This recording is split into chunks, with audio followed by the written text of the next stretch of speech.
Hey guys, how's everybody doing tonight?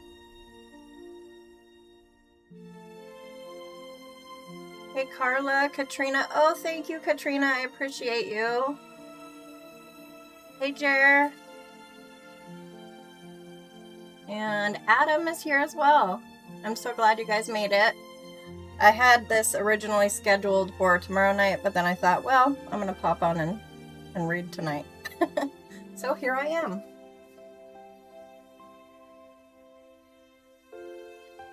And tonight we will be starting in Joshua chapter 20 and reading through Judges chapter 9, maybe more, we'll see.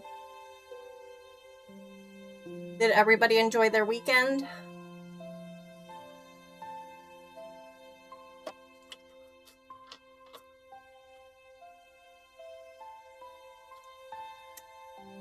Well, I'm glad I'm here if you needed to hear some word, Katrina. You can always message me and say, hey, get on, I need to hear some God.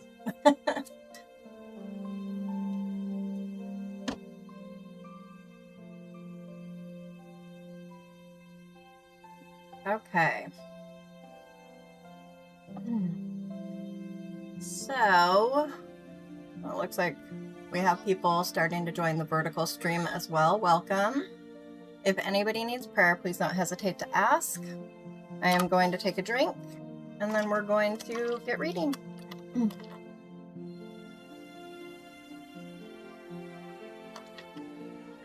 Hey, Rebel. I'm glad you're here.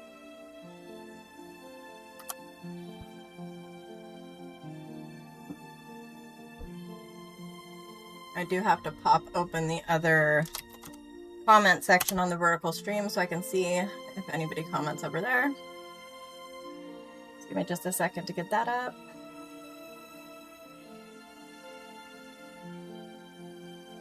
Hopefully it doesn't. Oh, it did. It came on with a sound. Luckily I caught it in time. Okay.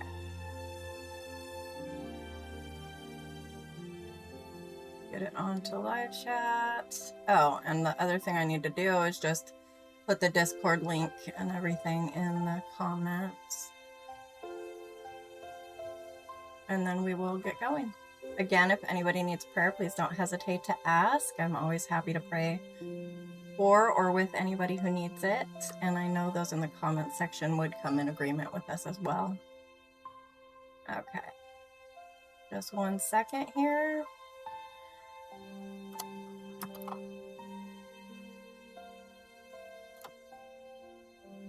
All right. Now I can put this down in the comments. Takes me just a second to do.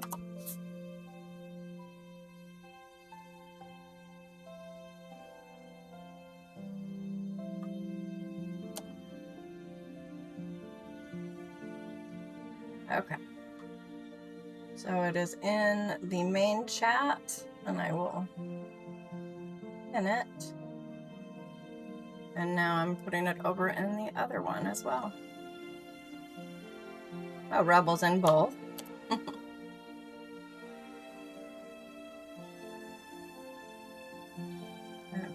there we go. So if you're wanting to join us over on Discord or get some merch or anything like that, the links are in the pinned comment. You can also find them in my channel description as well. All right. So let's go ahead and dig into Joshua chapter 20.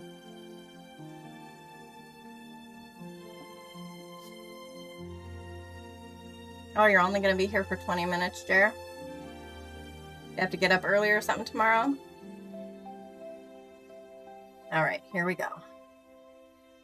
Then Yahweh spoke to Joshua, saying, Speak to the sons of Israel, saying, Designate the cities of refuge, of which I spoke to you by the hand of Moses, that the manslayer who strikes down any person unintentionally, without premeditation, may flee there, and they shall become for you as a refuge from the avenger of blood. And he shall flee to one of these cities, and shall stand at the entrance of the gate of the city, and speak his case in the hearing of the elders of that city. And they shall take him into the city to them, and give him a place, so that he may live among them. Now if the avenger of blood pursues him, Then they shall not surrender the manslayer into his hand, because he struck his neighbor without premeditation and did not hate him beforehand. And he shall live in that city until he stands before the congregation for judgment, until the death of the one who is high priest in those days. Then the manslayer shall return and come to his own city and to his own house, to the city from which he fled. So they set apart Kadesh in Galilee, in the hill country of Naphtali and Shechem, in the hill country of Ephraim and Kiriath Arba, that is Hebron, in the hill country of Judah.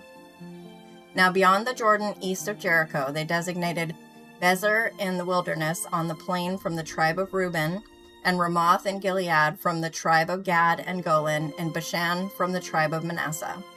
These were the appointed cities for all the sons of Israel, and for the sojourner who sojourns among them, that whoever strikes down any person unintentionally may flee there and not die by the hand of the avenger of blood until he stands before the congregation. And that was Joshua chapter 20. Oops, I still have the little start shortly sign up. There we go. Uh-oh, is my mouth not? Oh, it is moving. All right. Let me check through the comments here. Oh, wow. 6:40 comes early, that's for sure. I know they do. They also start at too young of an age, Rebel. No, that's okay, Katrina. Neither did I, clearly, so. All right. Let's see. And once again, I don't know what is going on, you guys. Usually my vertical stream does really well. And for the last 3 streams, it just has done hardly any at all. And I don't know what's up with that. But that's okay. Welcome to those just coming in. God bless you. If anybody needs prayer, please don't hesitate to ask. Yes. Yes, it is, Jer. In our state, I think 8 years old is like the law, 7 or 8. But most people put their kids in at 5 because, you know, they don't want their kid to be way older and behind or whatever they perceive, you know. My kids are homeschooled, so I don't have to worry about that. But in other countries, they start at a later age and they start a little later in the day. And they seem to excel in school, so I feel like our country should also explore that as an option. Yeah, I agree, Rebel. Okay, Joshua chapter 21. If anybody needs prayer, don't be afraid to ask. Then the heads of households of the Levites came near to Eleazar the priest, and to Joshua the son of Nun, and to the heads of households of the tribes of the sons of Israel. And they spoke to them at Shiloh in the land of Canaan, saying, Yahweh commanded by the hand of Moses to give us cities to live in, with their pasture lands for our cattle. So the sons of Israel gave the Levites from their inheritance these cities with their pasture lands, according to the command of Yahweh. Then the lot came out for the families of the Kohathites, and the sons of Aaron the priest, who were of the Levites, received 13 cities by lot from the tribe of Judah, and from the tribe of the Simeonites, and from the tribe of Benjamin. Now the rest of the sons of Kohath received 10 cities by lot from the families of the tribe of Ephraim, and from the tribe of Dan, and from the half-tribe of Manasseh. And the sons of Gershon received 13 cities by lot from the families of the tribe of Issachar, and from the tribe of Asher, and from the tribe of Naphtali, and from the half-tribe of Manasseh in Bashan. The sons of Merari, according to their families, received 12 cities from the tribe of Reuben, and from the tribe of Gad, and from the tribe of Zebulun. So the sons of Israel gave by lot to the Levites these cities with their pasture lands, as Yahweh had commanded by the hand of Moses. They also gave from the tribe of the sons of Judah and from the tribe of the sons of Simeon these cities which are here mentioned by name, and they were for the sons of Aaron, one of the families of the Kohathites, of the sons of Levi, for the lot was theirs first. So they gave them Kiriath Arba, Arba being the father of Anak, that is Hebron, in the hill country of Judah, with its pasture lands all around it. But the fields of the city and its villages they gave to Caleb the son of Jephunneh as his possession. Thus to the sons of Aaron the priest they gave Hebron, the city of refuge for the manslayer, with its pasture lands, Libnah also with its pasture lands, Jatir with its pasture lands, Eshtemoa with its pasture lands, Holon with its pasture lands, and Debir with its pasture lands, and Ain with its pasture lands, and Judah with its pasture lands, and Beth Shemesh with its pasture lands, 9 cities from these 2 tribes.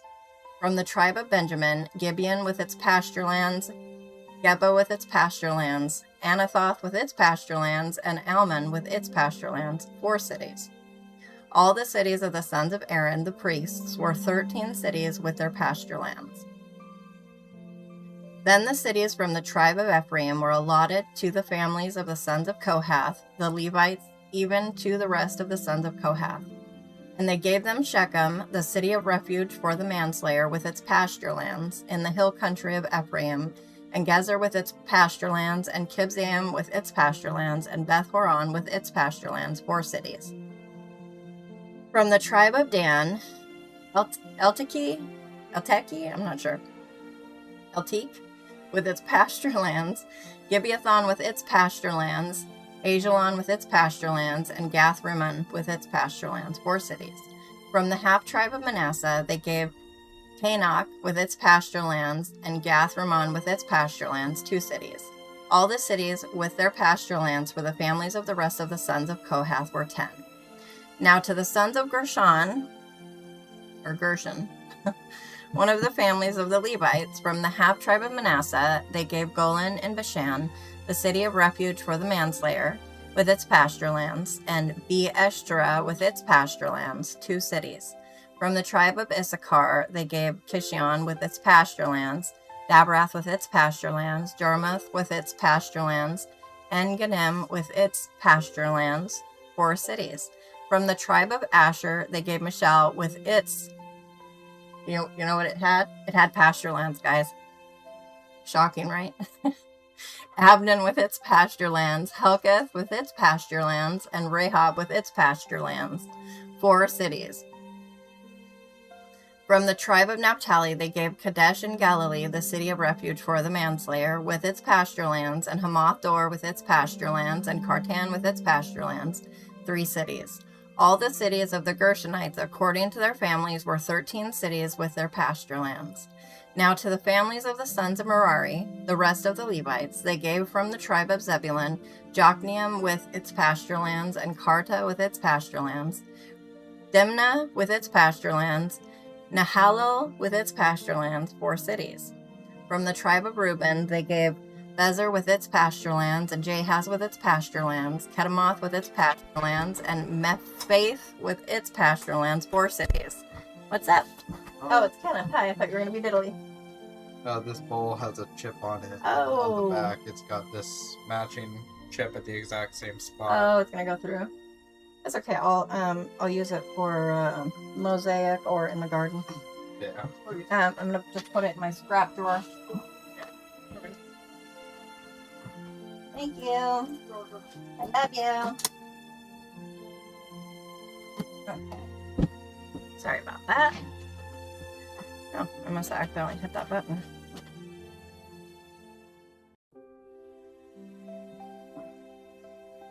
Oh, sorry, my printer is going to make some noise for a second. From the tribe of Gad, they gave Ramoth and Gilead, the city of refuge for the manslayer, with its pasture lands, and Mahanaim with its pasture lands, Heshbon with its pasture lands, Jazer with its pasture lands, 4 cities in all.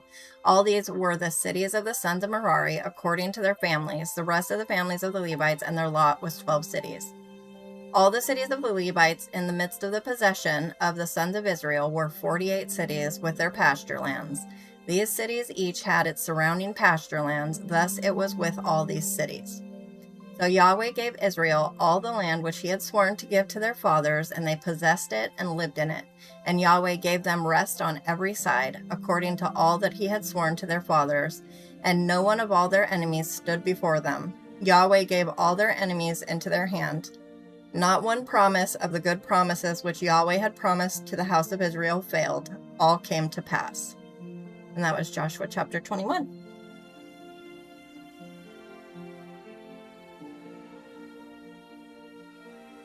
read back in the comments.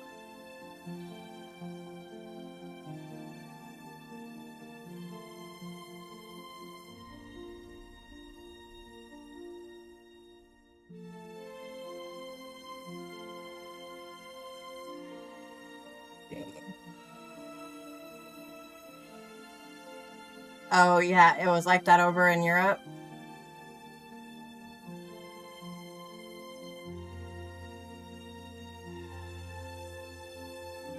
Hearing, obedience, or place where prayers heard. Eshtamoa, yeah. Cool.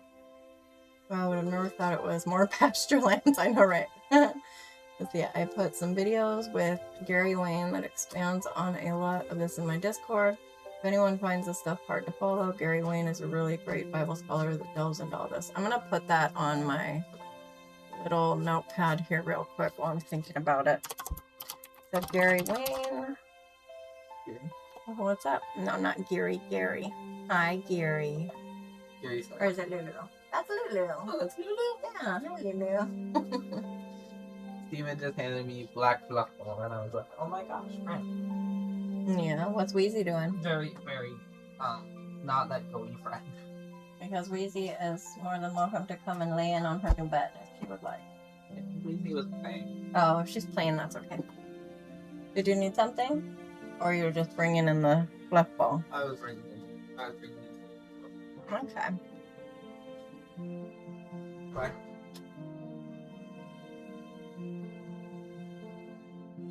Interesting, the one shot isn't there. We go. Updated it. Okay. Lulu, do you want to come and see the new bed?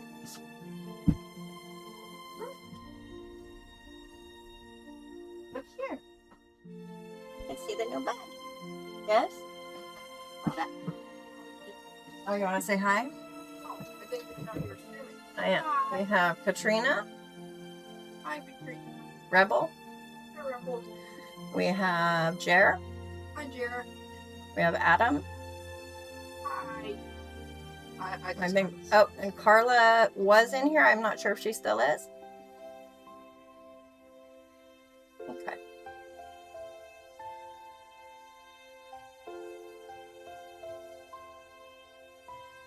You're excited. Oh, you're only getting a quote on your wisdom teeth. I would be excited to get up early for that, but not when they are actually pulled. Yes, I have heard it.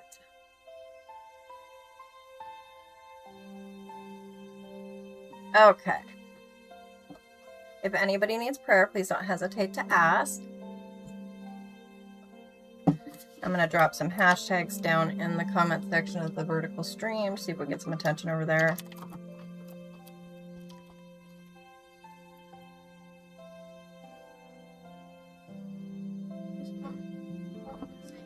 Okay, love you. Oh, thank you. Move my keyboard here.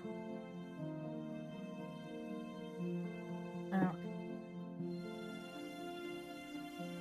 So, Joshua chapter 22. Hi, Lulu. Are you wanting to come through? Come here.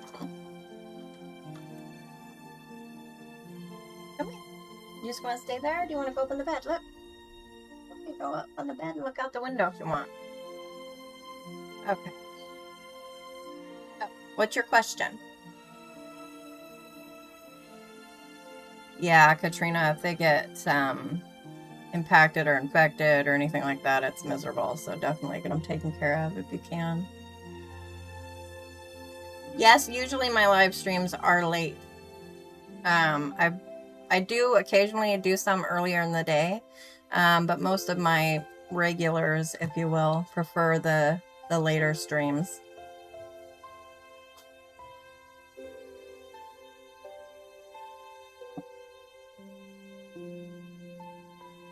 Even when I make the stream at like 8 or 9, it doesn't do very well. But then sometimes I'll up and do it in the middle of the day to read some Psalms or something like that.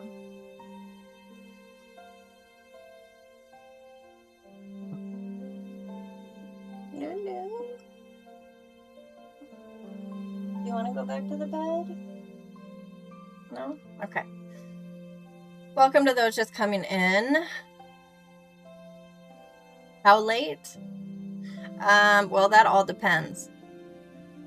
Lately, it hasn't really gone past like 1 a.m., maybe 1:30, but I have been known to be here still at 5 o'clock in the morning. Some people will fall asleep to my stream and wake up to me still reading. It just depends, you know? If I'm awake and there are people with ears to hear, then I will be reading.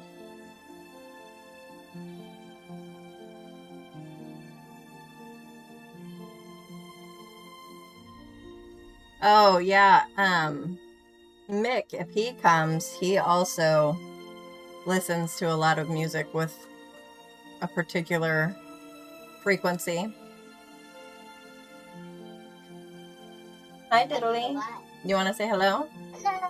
Okay, we have Rebel. Hi, Rebel. Katrina. Hi, Katrina. Jer. Hi, Jer. Adam. Hi, Adam. And I'm not sure if Carla's still here or not. You can say hi, Carla, anyway. Hi, Carla. So, Carla. Okay. Okay. Alright, Joshua chapter 22. That's Lulu. Then Joshua summoned the Reubenites and the Gadites and the half-tribe of Manasseh and said to them, "You have kept all that Moses the servant of Yahweh commanded you, and have listened to my voice in all that I commanded you. You have not forsaken your brothers these many days to this day, but have kept the responsibility of the commandment of Yahweh your God. And now Yahweh your God has given rest to your brothers." Bye, baby. I love you. As he spoke to them. "So now turn and go to your tents to the land of your possession, which Moses, the servant of Yahweh, gave you beyond the Jordan. Only keep yourselves very carefully to do the commandment and the law which Moses, the servant of Yahweh, commanded you, to love Yahweh your God, and walk in all his ways, and keep his commandments, and cling to him, and serve him with all your heart and with all your soul." Then Joshua blessed them and sent them away, and they went to their tents. Now to the one half tribe of Manasseh Moses had given a possession in Bashan, but to the other half Joshua gave a possession among their brothers westward beyond the Jordan. So when Joshua sent them away to their tents, he blessed them, and there is so much open space everywhere else. You do not need to be in front of that monitor. I cleared off the whole desk. You guys have a lot of space, or you can go onto the mini fridge or back on the bed. Okay, sorry. So when Joshua sent them away to their tents, he blessed them and spoke to them, saying, "Return to your tents with great riches and with very much livestock, with silver, gold, bronze, iron, and with very many clothes. Divide the spoil of your enemies with your brothers." Then the sons of Reuben and the sons of Gad and the half-tribe of Manasseh returned home and departed from the sons of Israel at Shiloh, which is in the land of Canaan, to go to the land of Gilead, to the land of their possession, which they had possessed according to the command of Yahweh by the hand of Moses. Okay. You met your aunt staying up later? I'm not sure what you mean. And they came to the region of the Jordan, which is in the land of Canaan, and the sons of Reuben and the sons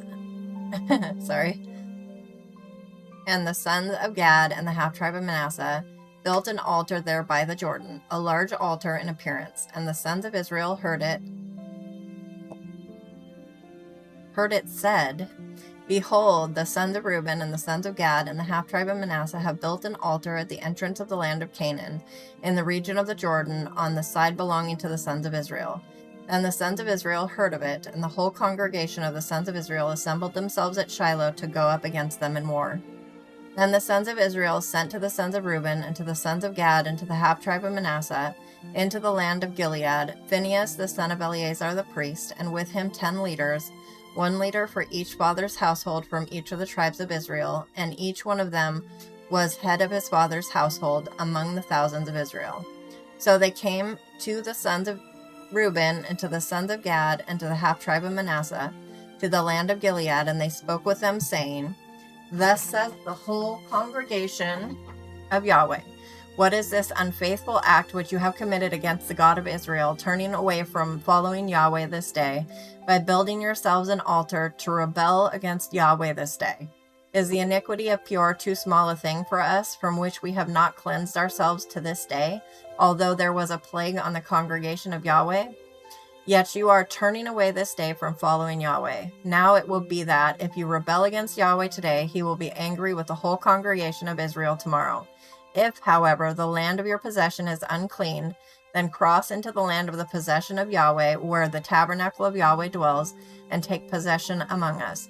But do not rebel against Yahweh, nor rebel against us by building an altar for yourselves, besides the altar of Yahweh our God. Did not Achan, I'm not sure, the son of Zerah, act unfaithfully in the things devoted to destruction, and indignation fall on all the congregation of Israel? But he was not the only man to breathe his last in his iniquity. Then the sons of Reuben and the sons of Gad and the half-tribe of Manasseh answered and spoke to the heads of the thousands of Israel. The mighty one God, Yahweh, the mighty one God, Yahweh, he knows, and may Israel itself know.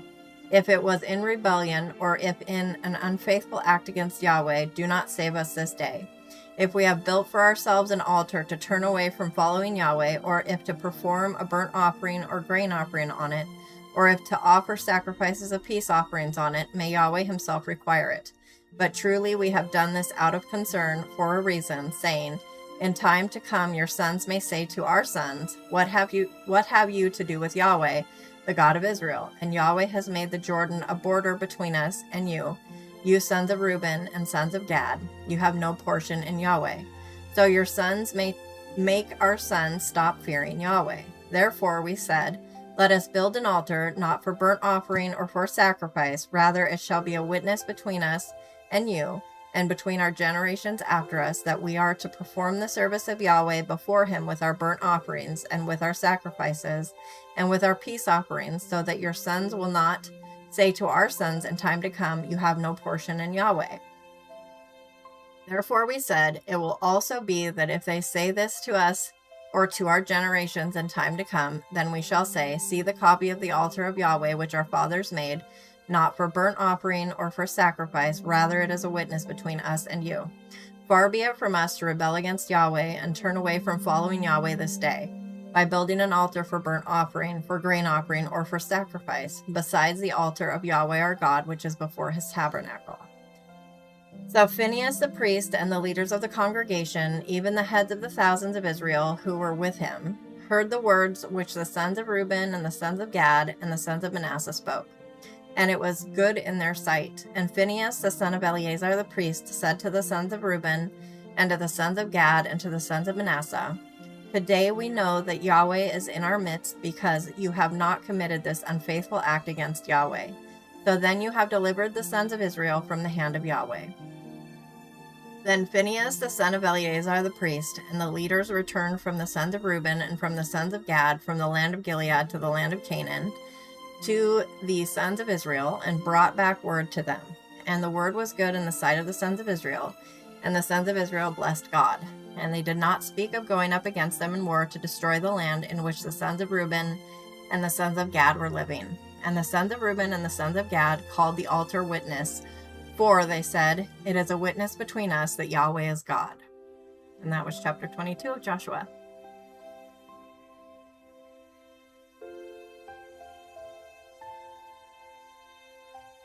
Oh, I see. You meant that you're at your aunt's. I see. Okay. I get it. You need to go out, Lulu? I'll let you out.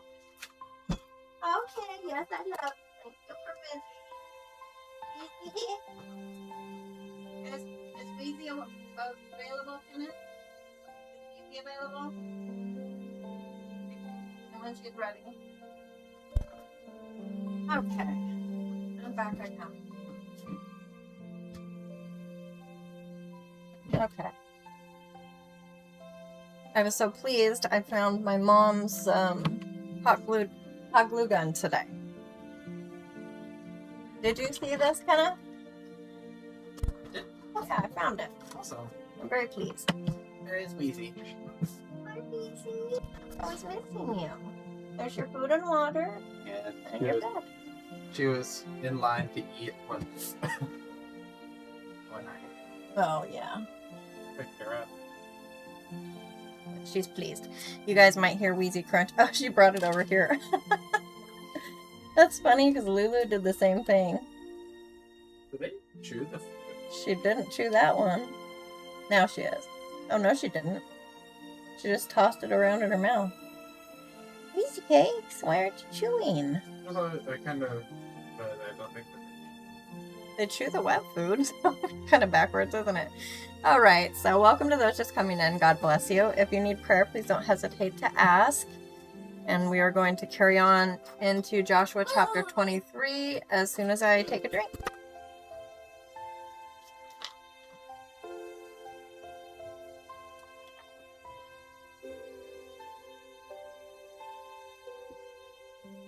Moved the mini fridge into my room today. I don't feel like anything is getting cold, and it's making me a little nervous. I turned it down. It's like, instead of putting like a temperature on it, it puts 0 to 7, but it doesn't say what's up or down. Can't make heads or tails of it. So I put it all the way to 7 and it didn't get much colder, so I put it down to 0. We'll see what happens. Wheezy, you don't like your food bowl up there, honey? Here. Come here.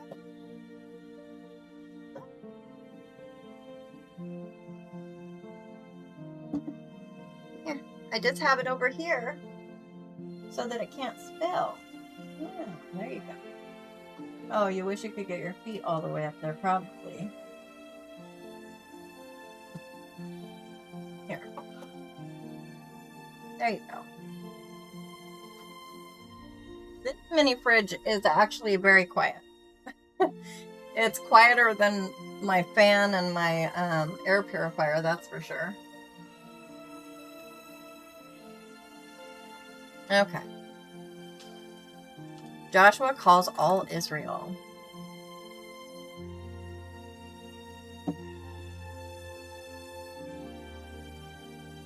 Oh, you're gonna go to sleep. Okay, well, sleep tight and dream sweet.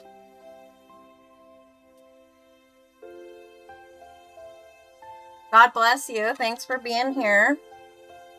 I should be live tomorrow as well, too, so we'll catch you then.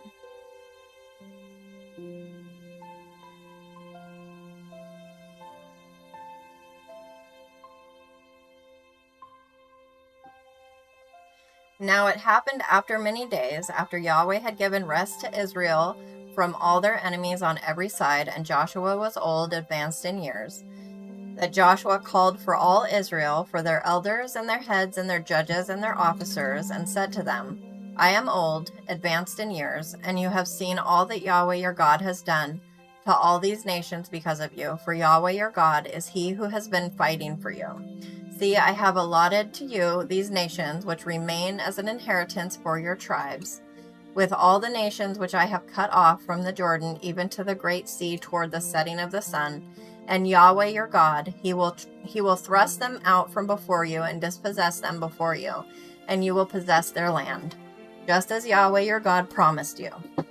Be very strong then to keep and to do all that is written in the book of the law of Moses, so that you may not turn aside from it to the right hand or to the left, so that you will not go along with these nations, these which remain among you, and you will not mention the name of their gods, and you will not make anyone swear by them, and you will not serve them, and you will not bow down to them.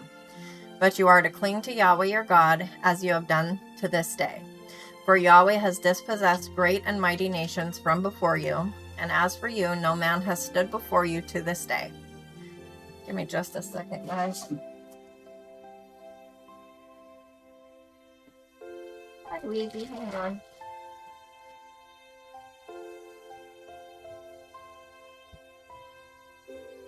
Sorry about that.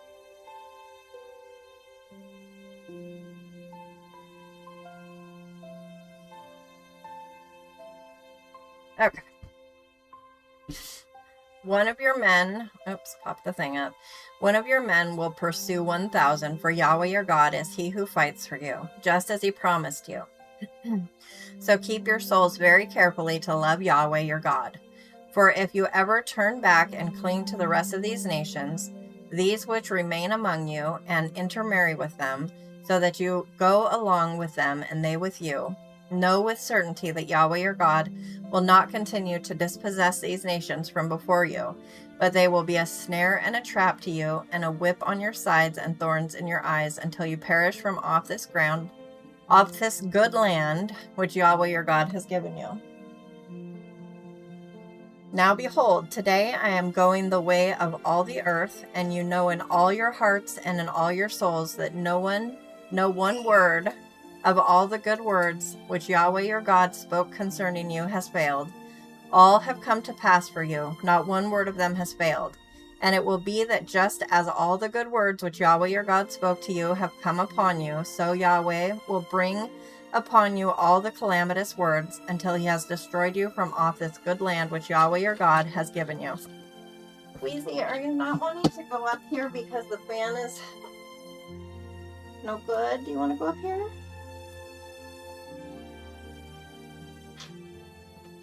Yeah, was that fan just too obnoxious for you? There you go. Now with the fan off, you'll probably hear my kids screaming, but okay. When you trespass against the covenant of Yahweh your God, which he commanded you, and go and serve other gods and bow down to them, then the anger of Yahweh will burn against you, and you will perish quickly from off the good land which he has given you. And that was Joshua 23.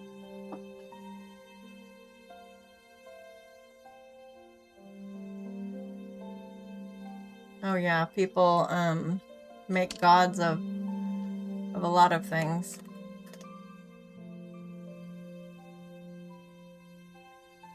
Give me just a second here. I'm gonna see how many views that other stream has had, because I have a feeling it's not many, if any. I'm gonna chase the cursor, BCK. 5 views. That's so odd.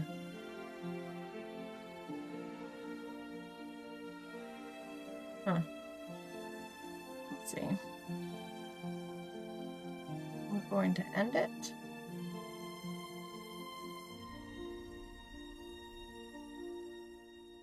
I might start it again later, but maybe not. Okay. Joshua chapter 24. Actually, I'm going to take a drink real quick, and then we'll read it. And I believe there's 24 chapters in this book, so then we'll be carrying on to Judges. Yeah, I think it's a little bit broken, Katrina. It drives me nuts, is what it does.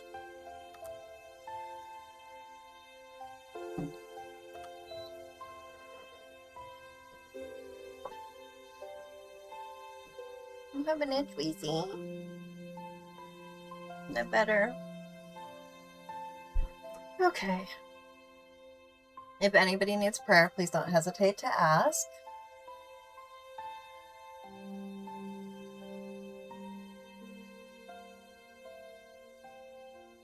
Then Joshua gathered all the tribes of Israel to Shechem, and called for the elders of Israel, and for their heads and their judges and their officers, and they presented themselves before God.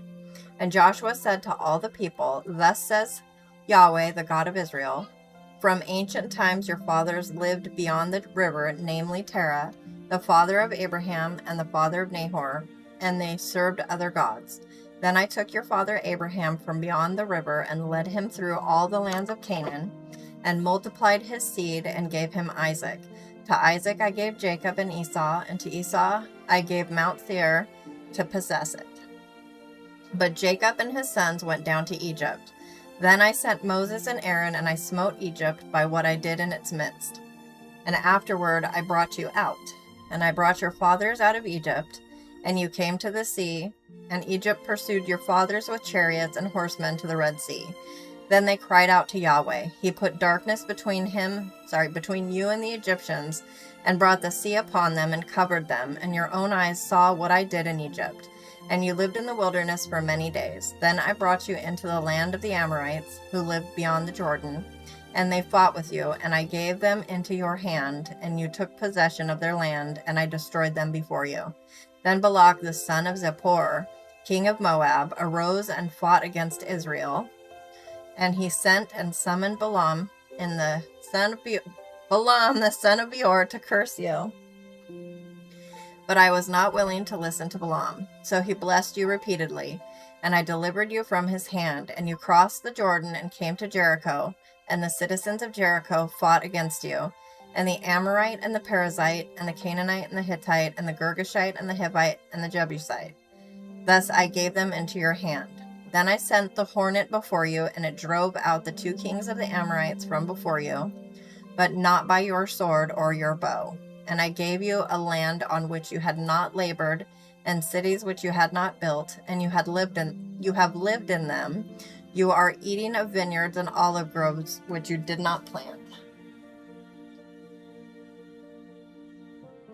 So now fear Yahweh and serve him in integrity and truth, and put away the gods which your fathers served beyond the river and in Egypt, and serve Yahweh. If it is evil in your sight to serve Yahweh, choose for yourselves today whom you will serve, whether the gods which your fathers served, which were beyond the river, or Weezy, do you need help? Or the gods of the Amorites in whose land you are living. But as for me and my house, we will serve Yahweh. And the people answered and said, Far be it from us that we should forsake Yahweh to serve other gods.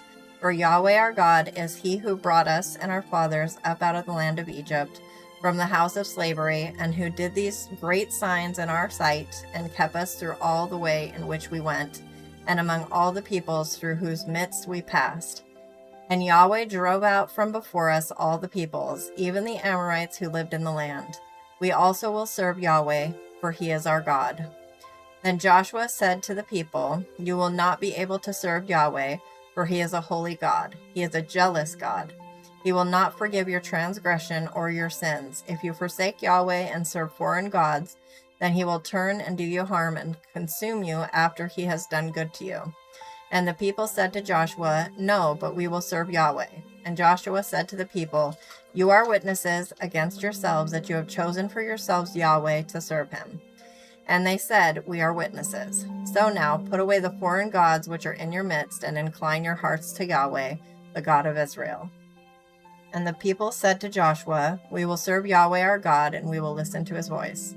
So Joshua cut a covenant with the people that day, and made for them a statute and a judgment in Shechem. And Joshua wrote these words in the book of the law of God, and he took a large stone and set it up there under the oak that was by the sanctuary of Yahweh.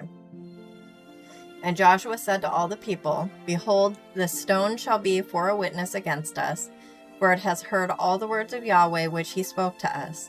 Thus it shall be for a witness against you, lest you deny your God. Then Joshua dismissed the people, each to his inheritance. Now it happened that after these things, Joshua the son of Nun, the servant of Yahweh, died, being 110 years old. And they buried him in the territory of his inheritance in Timnath-serah, which is in the hill country of Ephraim, on the north of Mount Gaish. And Israel served Yahweh all the days of Joshua and all the days of the elders who survived Joshua, who knew all the work of Yahweh which he had done for Israel. Now they buried the bones of Joseph, which the sons of Israel brought up from Egypt at Shechem, in the portion of the field which Jacob had bought from the sons of Hamor, the father of Shechem, for 100 kesita, and they became the inheritance of Joseph's sons. And Eleazar the son of Aaron died, and they buried him at Gibeah of Phinehas, and his son, which was given him in the hill country of Ephraim. And that was the end of Joshua, both literally and the book itself.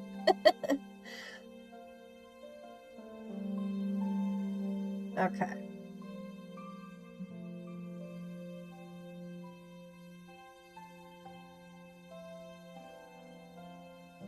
How's everybody doing?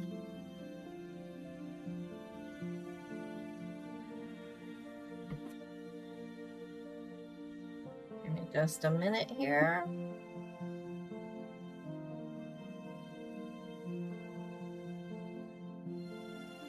Did you guys see the little set of drawers that looks like a book that Kenneth made me?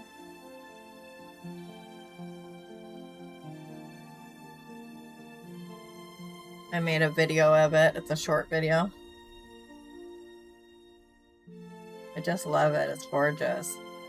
And it's little drawers I can put things in. He's going to make me a whole set of them. I'm really excited.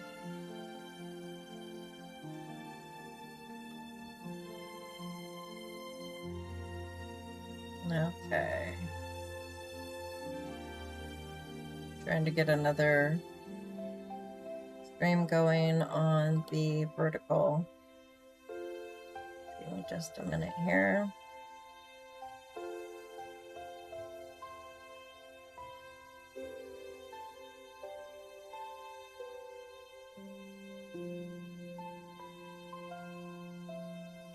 Oh, yeah. It's always something, isn't it?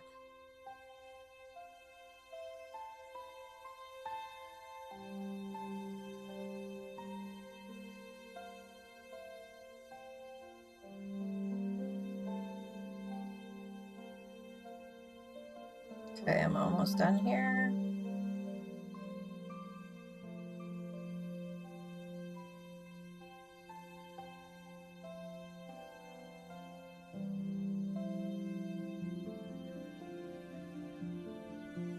Hopefully this will actually work this time.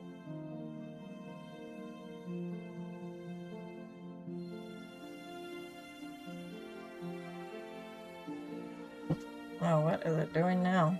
There we go.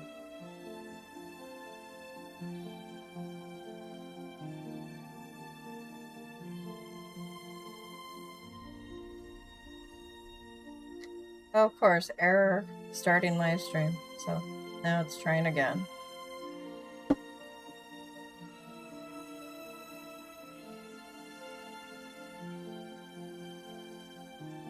Okay. We'll see how this goes. This time. Make sure to stick this on live. There we go. It should be caught up.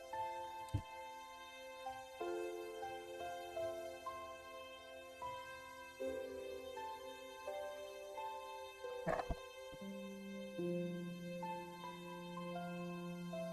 We'll see how that goes. Welcome to those just coming in. God bless you. If anybody needs prayer, please don't hesitate to ask. I'm always happy to pray with you if you need it. And I'm about to start reading Judges. Yes, sweetie. Here, I'll move it so you can jump over.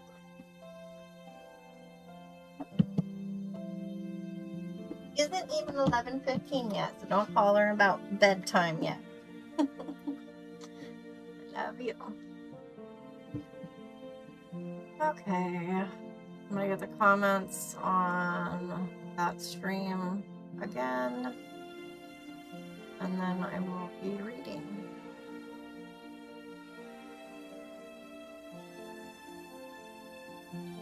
If it ever gets, there we go. Okay.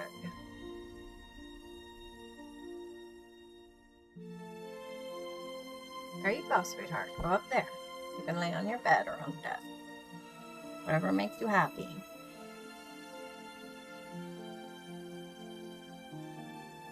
Okay, so Judges chapter 1. Now it happened after the death of Joshua that the sons of Israel asked of Yahweh, saying, "Who shall go up first for us against the Canaanites to fight against them?" And Yahweh said, Judah shall go up. Behold, I have given the land into his hand. Then Judah said to Simeon his brother, Come up with me into the territory allotted me, that we may fight against the Canaanites, and I in turn will go up with you into the territory allotted you. So Simeon went with him. So Judah went up, and Yahweh gave... Oh, hey, Brad, how are you doing tonight? We're reading Judges. I'm glad you made it, because I actually had a different stream going, and it didn't really get any views.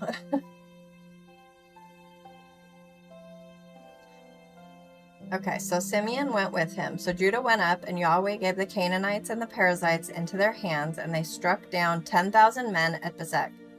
Then they found Adoni-Bezek and fought against him, and they struck down the Canaanites and the Perizzites.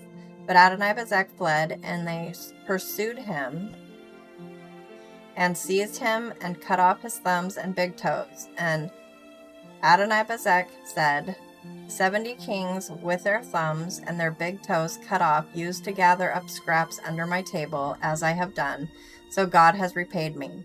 So they brought him to Jerusalem, and he died there.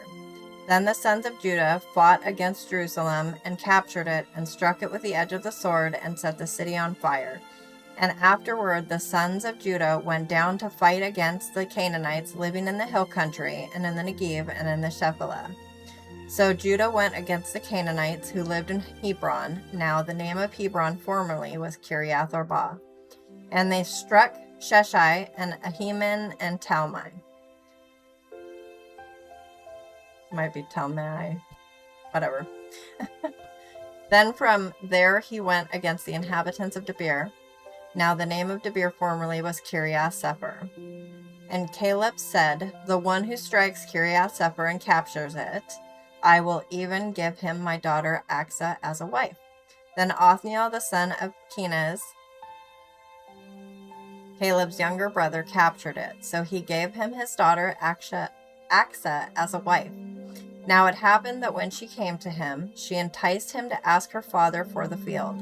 And she alighted from her donkey, and Caleb said to her, What do you want? And she said to him, Give me a blessing, since you have given me the land of Negev, so you shall give me also springs of water. So Caleb gave her the upper springs and the lower springs. Now the sons of the Kenite, Moses' father-in-law, went up from the city of palms with the sons of Judah to the wilderness of Judah, which is in the south of Arad, and they went and lived with the people.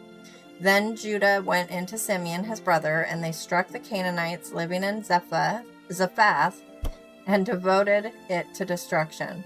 So the name of the city was called Hormah.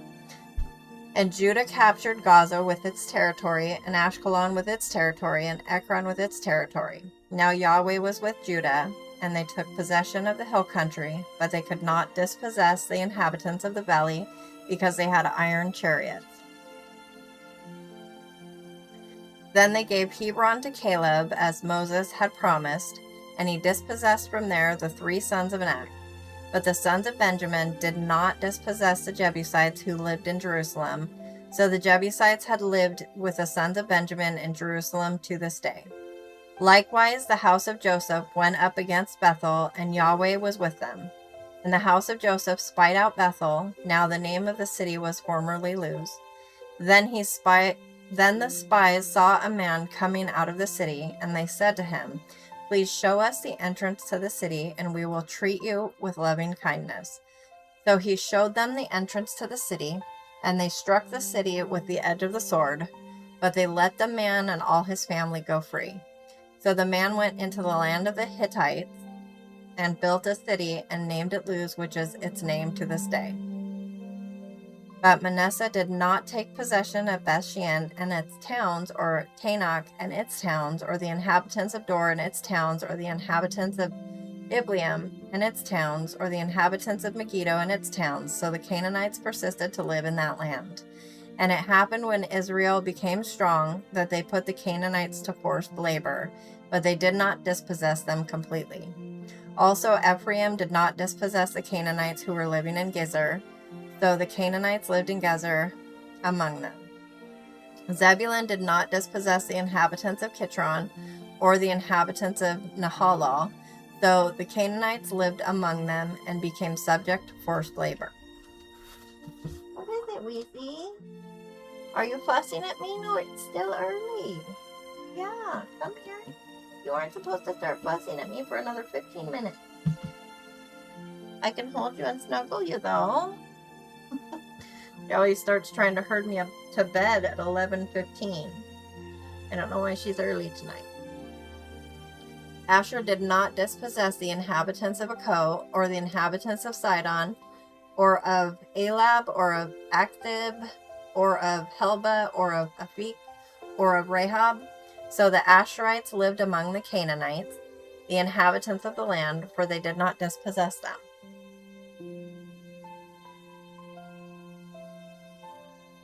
Don't you want to go up on your bed? Oh, there's the train, and Hugo isn't here, is he? The movie Overcomer? I'm not sure what movie that is. Is that the one, it's not like the second I Can Only Imagine movie, is it? Sorry, the train's very loud.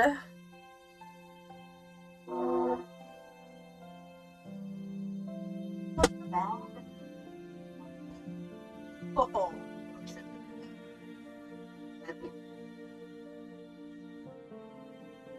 There. Do I need to build you stairs up to your bed? You didn't have a problem jumping on it before. I wonder if it's because I put your food and water bowls down. Oh, yeah. Are you making biscuit? I'm sorry, pastries. She's making pastries. All right. Naphtali did not dispossess the inhabitants of Beth-Shemesh or the inhabitants of Beth-Anath, but lived among the Canaanites, the inhabitants of the land, and the inhabitants of Beth-Shemesh and Beth-Anath became forced labor for them. Then the Amorites pressed the sons of Dan into the hill country, for they did not allow them to come down to the valley. And the Amorites persisted in living in Mount Horez, in Ajalon, and in Shalbim. But the hand of the house of Joseph became heavy, and they became forced labor. Now the border of the Amorites ran from the ascent of Akrabim, from Selah and upward. And that was Judges chapter 1.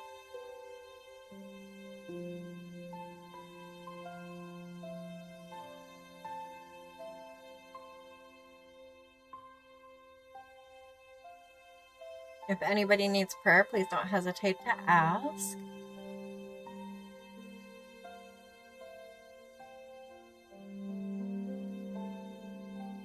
I'm going to see if my little fridge is getting anything cold here.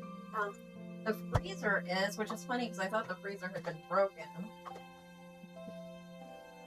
Yeah, okay, the fridge is starting to work. So apparently the lower the better on this one. It had been in my son's room for a long time. When we first bought this house, we had it fixed up, and that's been 5 years ago, I want to say. We got it on a rehab loan. So they were fixing the place up, and they kept saying, oh, it's going to be done soon, it's going to be done soon, it's going to be done soon. And then finally they're like, oh yeah, totally, it's going to be done this weekend. So we started moving our stuff in. And we had saved for years and years. And we bought all new appliances. We bought beds for the kids, toys for Christmas that we kept aside until we moved. And basically everything we owned. And we put it in the garage here. And then when we came for the final walkthrough, the garage was empty. They had robbed us completely. They took everything. And so at that time, we had to get a little mini fridge. They even took our brand new stove, and the house didn't have one because they took it out. And it didn't have a fridge because they took it out, and we bought, we were bringing the fridge we already had, but we bought all the other appliances brand new. And so we bought a little mini fridge and like one of those 2 burner hot plate things to cook on. And I had to make birthday cakes in the air fryer and stuff. it was a crazy time. And then of course, you know, insurance doesn't give you as much as is actually taken from you when you're robbed. So I ended up getting, you know, a used stove, used washer and dryer, which I had waited my whole life for that washer and dryer set and the new oven, and I don't know, it was heartbreaking. I still occasionally go on to like the Facebook marketplace and stuff like that to see if I can find my stuff, but it's been years. Yeah, the police didn't really do anything. They acted like they were gonna, and then just didn't even bother. Oh, yeah, no, it's a mini fridge, but it's like, I don't know, maybe 2.5 feet tall or something like that. It's good for like drinks, or since we're 35 minutes from town, I like to buy more milk and stuff like that than you normally would. So I can put a couple extra milks in this fridge and stuff like that. But mostly it's so I can have my soda and water in here, because if I have it out in the kitchen or anywhere else, people help themselves when they should not be. So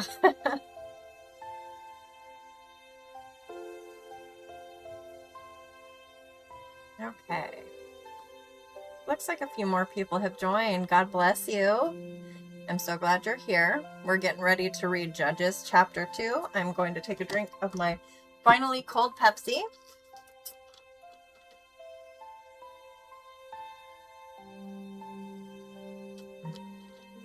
Pizza, cars, and PlayStation ads, huh? What pizza place did you get an ad for? Any good sales? I appreciate you watching them. I don't expect anybody to do it, but it does happen to be how I make an income. So, well, sort of. Let's see. I will go into the studio and tell you guys how much I have made from the ads. Give me just a quick second.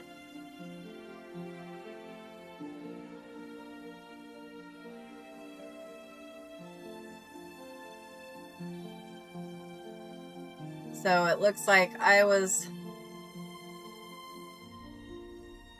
it February that I got monetized? February 17th, it looks like, was the first time I got monetized, and February 18th was the first time I made anything off of it.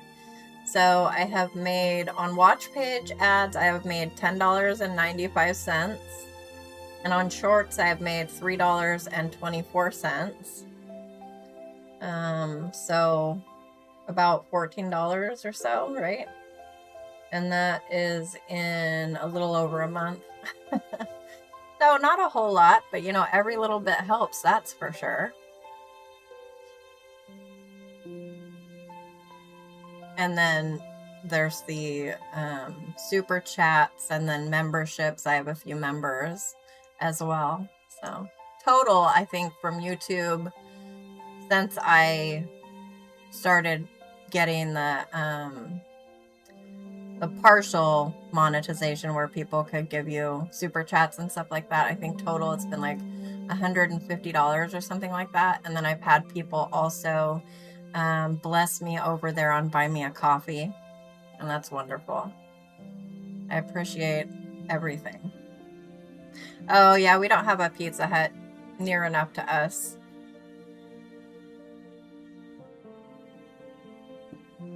That was always my favorite.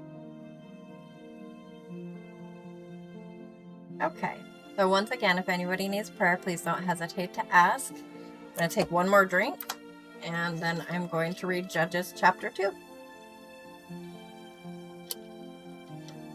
Okay.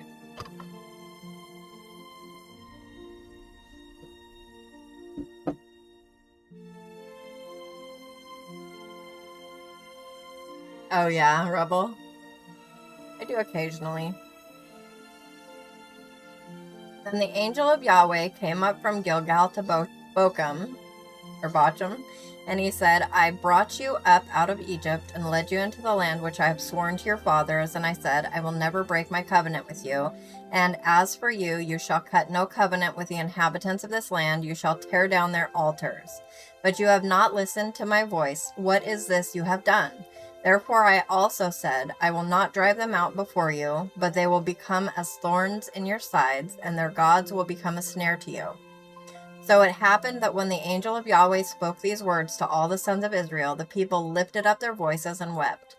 So they named that place Bochum, and there they sacrificed to Yahweh. Then Joshua sent the people away, and the sons of Israel went each to his inheritance to possess the land. And the people served Yahweh all the days of Joshua and all the days of the elders who survived Joshua, who saw all the great work of Yahweh which he had done for Israel. Then Joshua the son of Nun, the servant of Yahweh, died at the age of 110, and they buried him in the territory of his inheritance in Timnath-Heres in the hill country of Ephraim, north of Mount Gaish.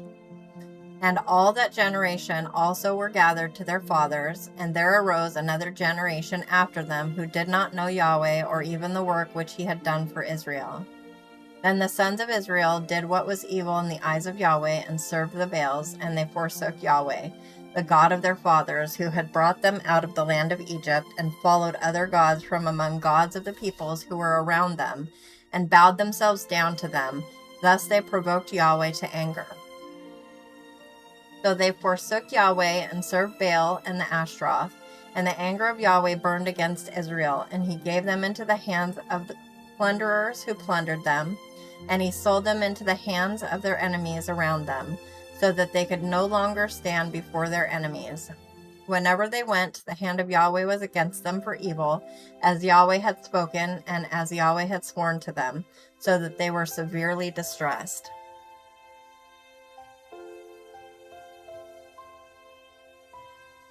Then Yahweh raised up judges who saved them from the hands of those who plundered them. Yet they did not listen to their judges either, for they played the harlot after other gods and bowed themselves down to them. They turned aside quickly from the way in which their fathers had walked in obeying the commandments of Yahweh. They did not do as their fathers. Now when Yahweh raised up judges for them, Yahweh was with the judge and saved them from the hand of their enemies all the days of the judge, for Yahweh was moved to pity by their groaning because of those who oppressed and suppressed them. But it happened when the judge died that they would turn back and act more corruptly than their fathers, in following other gods to serve them and bow down to them. They did not abandon their practices or their stubborn ways. So the anger of Yahweh burned against Israel, and he said, because this nation has trespassed against my covenant, which I commanded their fathers, and has not listened to my voice, I also will no longer dispossess before them any of the nations which Joshua left when he died, in order to test Israel by them, whether they will keep the way of Yahweh to walk in it as their fathers did or not. So Yahweh allowed those nations to rest, not dispossessing them quickly, and he did not give them into the hand of Joshua. And that was Judges chapter 2. We're not like super duper far out in the sticks or anything, Brad. About 35 minutes away from one town and 35 minutes away from a city. And then, we have like a couple small grocery stores and like one restaurant and 2 or 3 little other food places and like a hardware store and stuff like that, but it's all very expensive, so you try to get it all in town. Hey, Wheezy, I'm gonna close that curtain so you're not getting a chill. Yeah, there you go, pretty girl. So glad you like your new bed. Okay.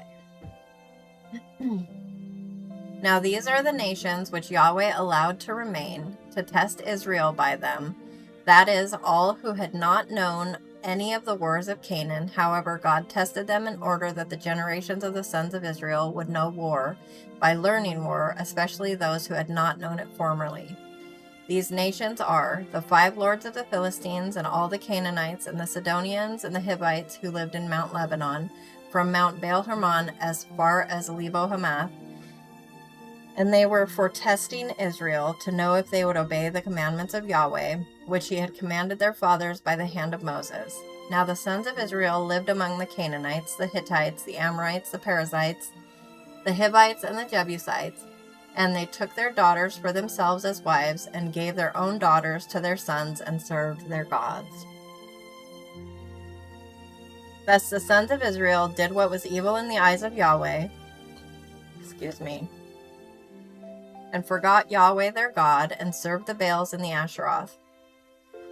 Then the anger of Yahweh burned against Israel, so that he sold them into the hands of Cushan Rishathaim, king of Mesopotamia, and the sons of Israel served Cushan Rishathaim 8 years.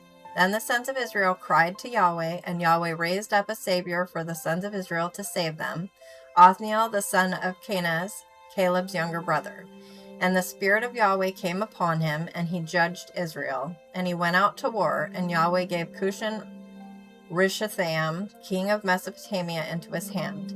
So his hand was strong against Cushan Rishathaim.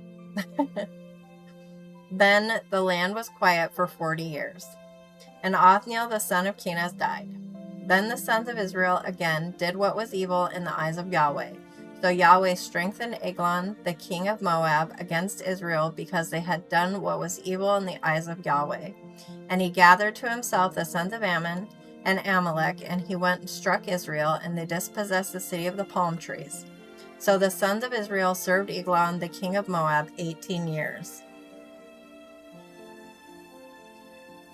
Then the sons of Israel cried to Yahweh, and Yahweh raised up a savior for them, Ehud the son of Gera, the Benjamite, a left-handed man.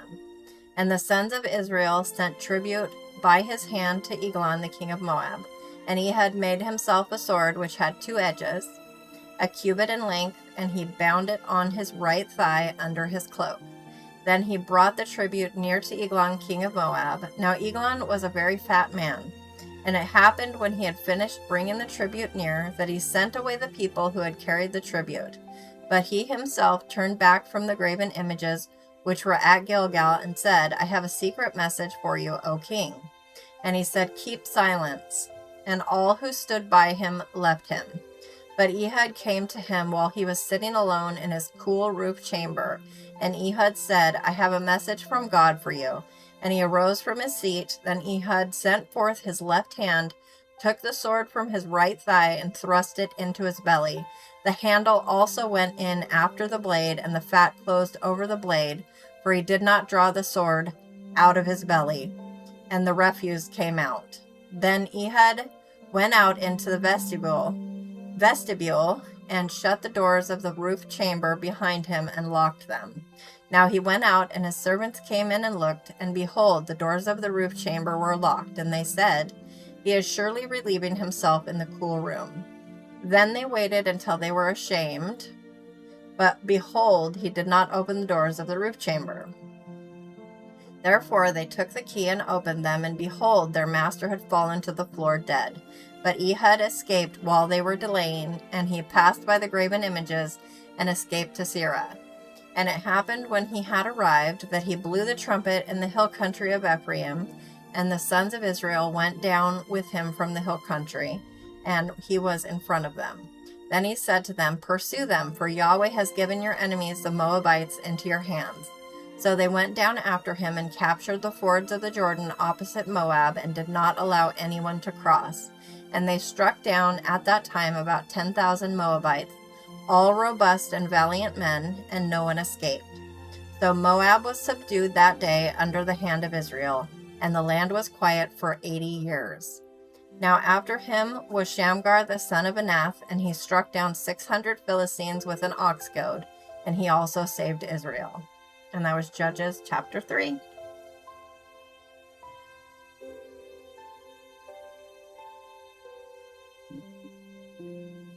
If anybody needs prayer, please don't hesitate to ask. I'm still trying to get used to these ear things. I do like the benefits, but again, I have that pain in my right ear, and it seems to affect that. I guess I need to figure out what's going on with that to get used to these, maybe. Okay. How's everybody doing? Did Katrina fall asleep?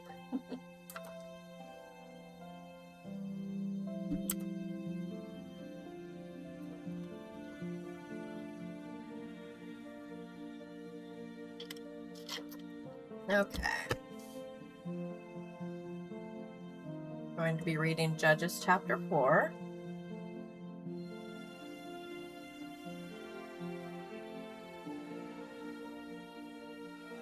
In just a moment.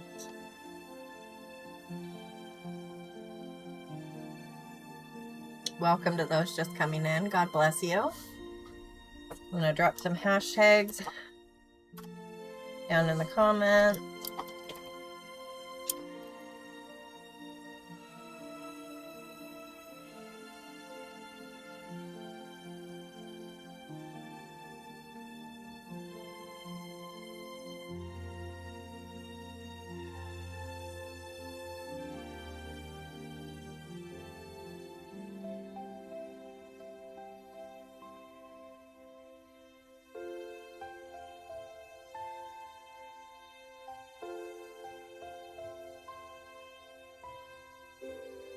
Just 1 second.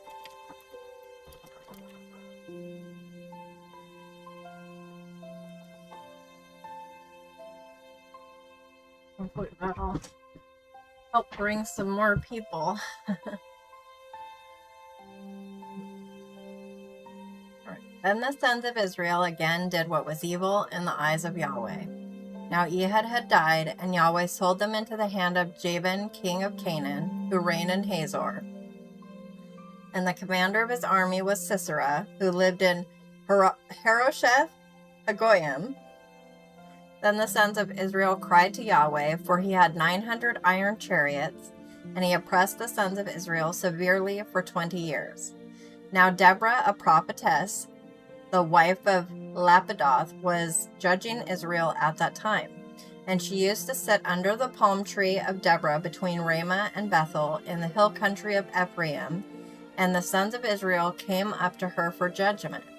Then she sent and summoned Barak, the son of Abinoam, from Kadesh Naphtali, and said to him, Has not Yahweh, the God of Israel, commanded, Go and march to Mount Tabor, and take with you 10,000 men from the sons of Naphtali and from the sons of Zebulun? And I will draw out to you Sisera, the commander of Jabin's army, with his chariots and his many troops to the river Kishon, and I will give him into your hand. Then Barak said to her, If you will go with me, then I will go, but if you will not go with me, I will not go. So she said, I will surely go with you. Nevertheless, the honor shall not be yours on the journey that you are about to take, for Yahweh will sell Sisera into the hand of a woman. Then Deborah arose and went with Barak to Kadesh. Then Barak called Zebulun and Naphtali together to Kadesh, and 10,000 men went up with him. Deborah also went up with him. Now Heber the Kenite had separated himself from the Kenites, from the sons of Hobab, the father-in-law of Moses, and had pitched his tent as far away as the oak in Zaananim, which is near Kadesh. Then they told Sisera that Barak, the son of Abinoam, had gone up to Mount Tabor. So Sisera called together all his chariots, 900 iron chariots, and all the people who were with him, from Harosheth Hagoyim to the river Kishon. And Deborah said to Barak, Arise, for this is the day in which Yahweh has given Sisera into your hand. Has not Yahweh gone out before you? So Barak went down from Mount Tabor with 10,000 men following him. And Yahweh threw Sisera and all his chariots and all his camp into confusion with the edge of the sword before Barak. And Sisera came down from his chariot and fled away on foot. But Barak pursued the chariots and all those in the camp as far as Harosheth Hagoyim. and all the camp of Sisera fell by the edge of the sword, not even one remained. Now Sisera fled away on foot to the tent of Jael, the wife of Heber the Kenite, for there was peace between Jabin the king of Hazor and the house of Heber the Kenite. And Jael went out to meet Sisera and said to him, "Turn aside, my master, turn aside to me. Do not be afraid." And he turned aside to her into the tent, and she covered him with a rug. Then he said to her, "Please give me a little water to drink, for I am thirsty." So she opened a bottle of milk and gave him a drink. Then she covered him. And he said to her, "Stand in the doorway of the tent, and it shall be if anyone comes and asks of you and says, 'Is there a man here?' that you shall say no." Then Jael, Heber's wife, took a tent peg and placed a hammer in her hand and went secretly to him and drove the pig into his temple, and it went through into the ground, for he was sound asleep and exhausted. So he died. Now behold, Barak was pursuing Sisera, and Jael came out to meet him and said to him, "Come, and I will show you the man whom you are seeking." And he entered with her, and behold, Sisera was lying dead with the tent peg in his temple. So God subdued on that day Jabin the king of Canaan before the sons of Israel, and the hand of the sons of Israel went forth heavier and heavier against Jabin the king of Canaan, until they had cut off Jabin the king of Canaan. And that was chapter 4 of Judges.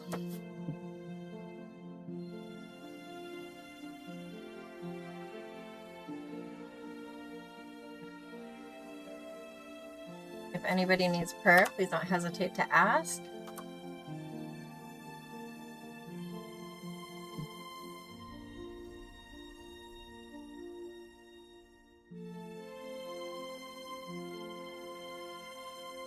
Hang on just a moment.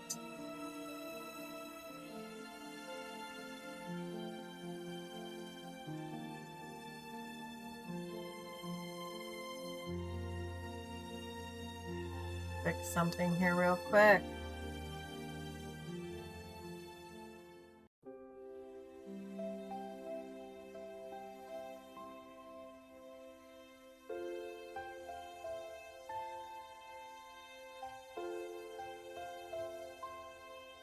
I swear YouTube has 47 steps to do a simple thing. Okay.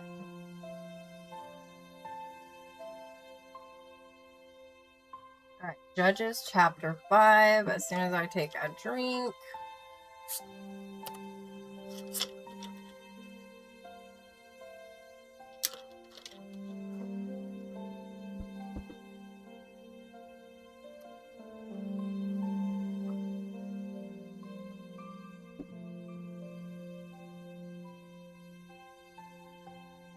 Then Deborah and Barak, the son of Abinoam, sang on that day, saying, "When the leaders led in Israel, when the people volunteered, bless Yahweh. Hear, O kings, give ear, O rulers. As for me, to Yahweh I will sing. I will sing praise to Yahweh, the God of Israel.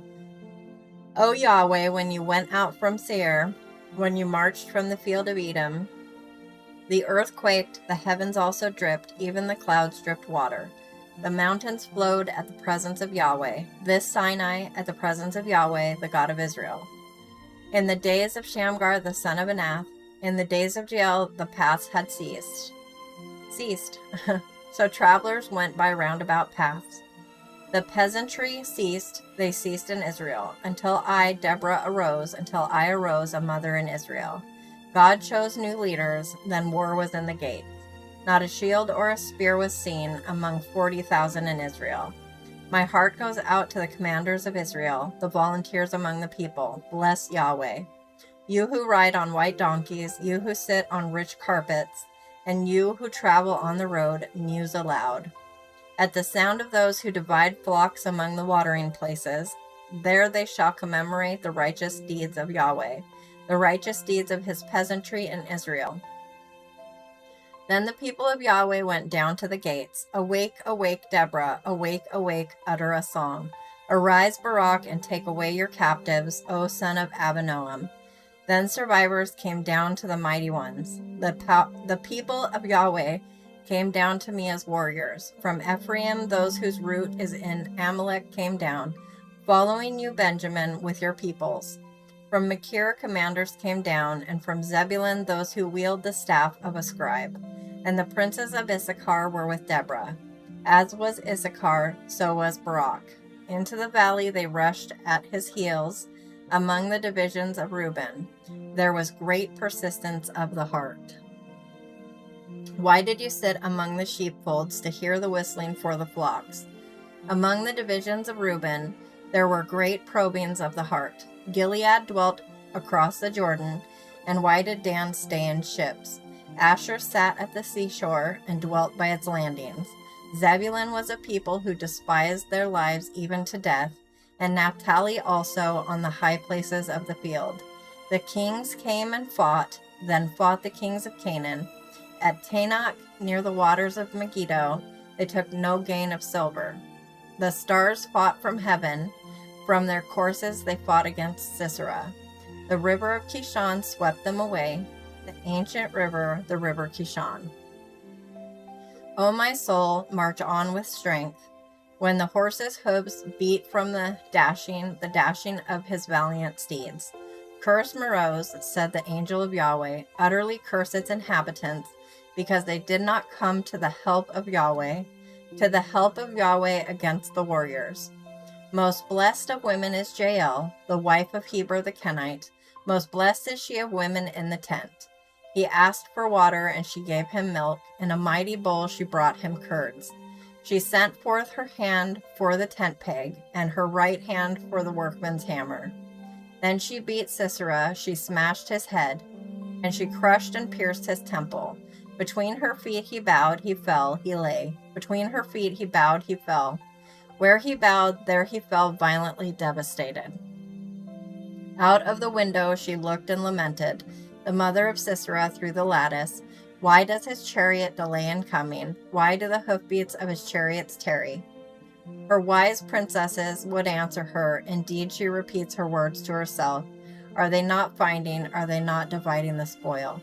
A maiden, 2 maidens for every mighty man. To Sisera a spoil of dyed work. A spoil of dyed work embroidered. Dyed work of double embroidery on the neck of the spoil. Thus let all your enemies perish, O Yahweh. But let those who love him be like the rising of the sun in its might. And the land was quiet for 40 years. And that was Judges chapter 5. And all that was one song.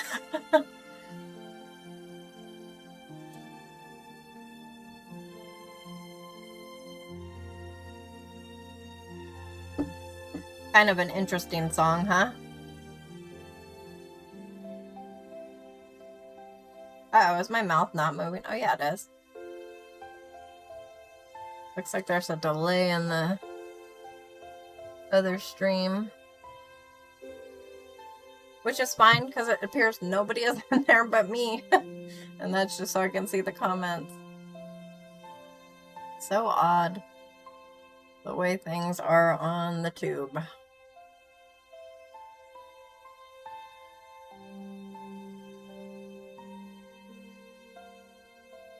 Brad was in there.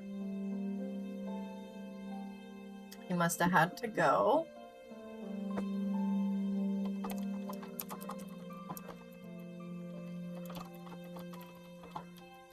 Just a moment.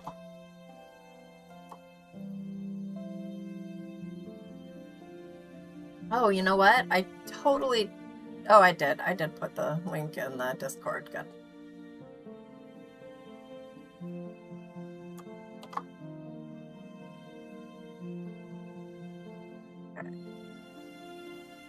If anybody needs prayer, please don't hesitate to ask. And I'm going to take a drink, and then we will carry on into chapter 6 of Judges. I will be reading through chapter 9 tonight.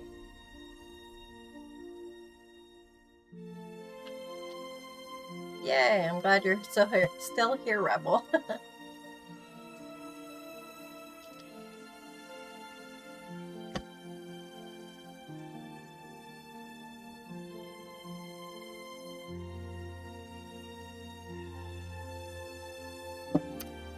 Well, that's the whole point, isn't it? Listening?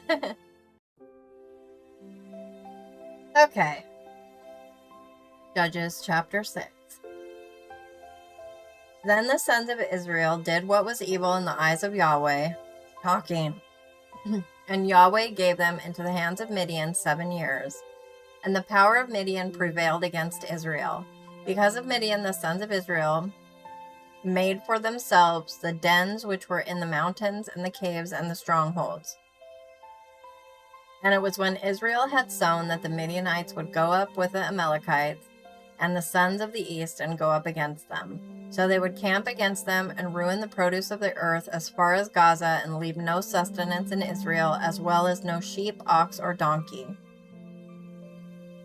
For they would go up with their livestock and their tents. They would come in like locusts for number. Both they and their camels were innumerable, and they came into the land to make it a ruin.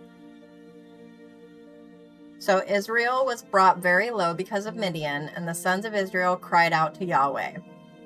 Now it happened when the sons of Israel cried out to Yahweh on account of Midian, that Yahweh sent a prophet to the sons of Israel, and he said to them, Thus says Yahweh, the God of Israel, It was I who brought you up from Egypt and brought you out from the house of slavery. I delivered you from the hands of the Egyptians and from the hands of all your oppressors, and drove them out before you, and gave you their land. And I said to you, I am Yahweh your God. You shall not fear the gods of the Amorites in whose land you live, but you have not listened to my voice. Then the angel of Yahweh came and sat under the oak that was in Ophrah, which belonged to Joash the Abiezrite, as his son Gideon was beating out wheat in the winepress in order to preserve it from the Midianites. And the angel of Yahweh appeared to him and said to him, Yahweh is with you, O mighty man of valor. Then Gideon said to him, O my Lord, if Yahweh is with us, why then has all this happened to us? And where are all his wondrous deeds, which our fathers recounted to us, saying, Did not Yahweh bring us up from Egypt? But now Yahweh has abandoned us and given us into the hand of Midian. Then Yahweh turned to him and said, Go in this strength of yours and save Israel from the hand of Midian. Have I not sent you? But he said to him, O Lord, with what shall I save Israel? Behold, my clan is the least in Manasseh, and I am the youngest in my father's house. But Yahweh said to him, Surely I will be with you, and you shall strike down Midian as one man. So Gideon said to him, If now I have found favor in your eyes, then do a sign for me that it is you who speak with me. Please do not depart from here until I come back to you, and I bring out my offering and lay it before you. And he said, I will remain until you return. So Gideon went in and prepared a young goat and unleavened bread from an ephah of flour. He put the meat in a basket and the broth in a pot, and brought them out to him under the oak and presented them. And the angel of God said to him, Take the meat and the unleavened bread and lay them on this rock and pour out the broth. Give me just 1 second. This is going to be a little noisy. Hang on.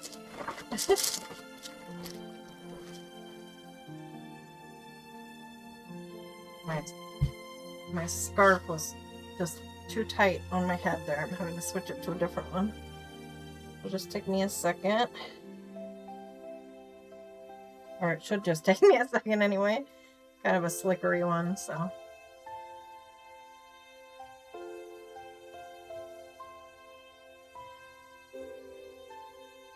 Okay.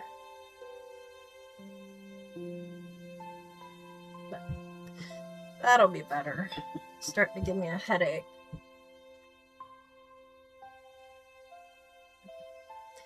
And the angel of... Okay, we read that. And he did so. Then the angel of Yahweh put out the end of the staff that was in his hand and touched the meat and the unleavened bread, and fire sprang up from the rock and consumed the meat and the unleavened bread. Then the angel of Yahweh went away from before his eyes. What? What do you need? It clicked. Oh, okay. Well, in a little bit. I have a few more chapters to read. Yeah, okay. And Gideon saw that he was the angel of Yahweh, so he said, Alas, O Lord Yahweh, for now I have seen the angel of Yahweh face to face.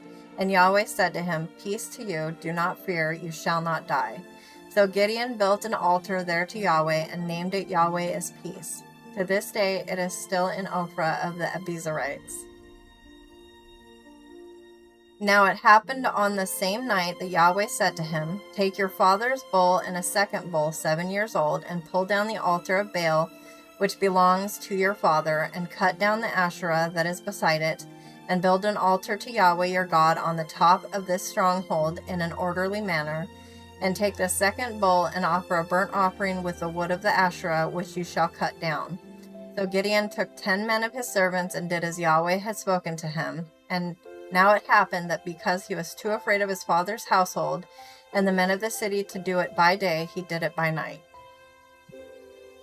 Then the men of the city arose early in the morning, and behold, the altar of Baal was torn down, and the Asherah which was beside it was cut down, and the second bull was offered on the altar which had been built. And they said to one another, Who did this thing? And when they searched about and inquired, they said, Gideon the son of Joash did this thing. Then the men of the city said to Joash, Bring out your son, that he may die, for he has torn down the altar of Baal, and indeed he has cut down the Asherah which was beside it. But Joash said to all who stood against him, Will you contend for Baal, or will you save him? Whoever will contend for him shall be put to death by morning. If he is a god, let him contend for himself, because someone has torn down his altar. Therefore, on that day he named him Jerubbaal, that is to say, let Baal contend against him, because he had torn down his altar. Now all the Midianites and the Amalekites and the sons of the east assembled themselves, and they crossed over and camped in the valley of Jezreel. For the Spirit of Yahweh clothed Gideon, and he blew a trumpet, and the Abiezrites were called together to follow him. And he sent messengers throughout Manasseh, and they also were called together to follow him. And he sent messengers to Asher, Zebulun, and Naphtali, and they came up to meet them. Then Gideon said to God, If you will save Israel by my hand, as you have spoken, behold, I will put a fleece of wool on the threshing floor. If there is dew on the fleece only, and it is dry on all the ground, then I will know that you will save Israel by my hand, as you have spoken. And it was so. Indeed, he arose early the next morning and squeezed the fleece, and he drained the dew from the fleece, a bowl full of water. Then Gideon said to God, Do not let your anger burn against me, that I may speak once more. Please let me make a test once more with the fleece. Let it now be dry only on the fleece, and let there be dew on all the ground.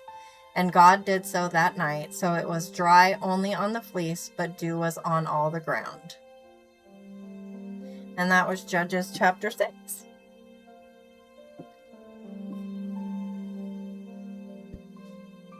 I'm going to take a drink, and then I'm just going to carry on into chapter 7.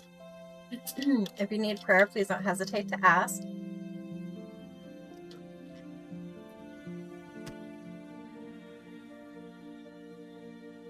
See here. I'm going to go ahead and end that other stream because once again, nobody is in it. It's just one more thing to think about, and if it's for no purpose, why bother?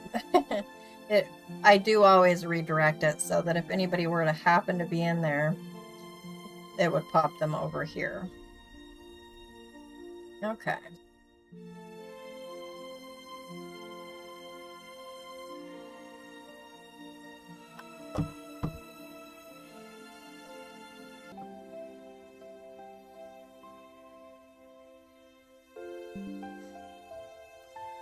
Okay, Judges chapter 7.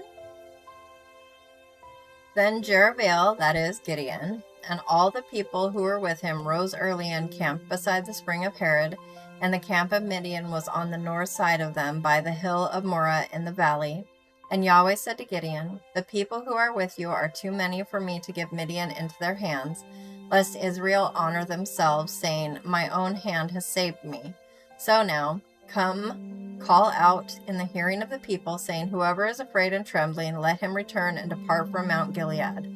So 22,000 people returned, but 10,000 remained. Then Yahweh said to Gideon, "The people are still too many.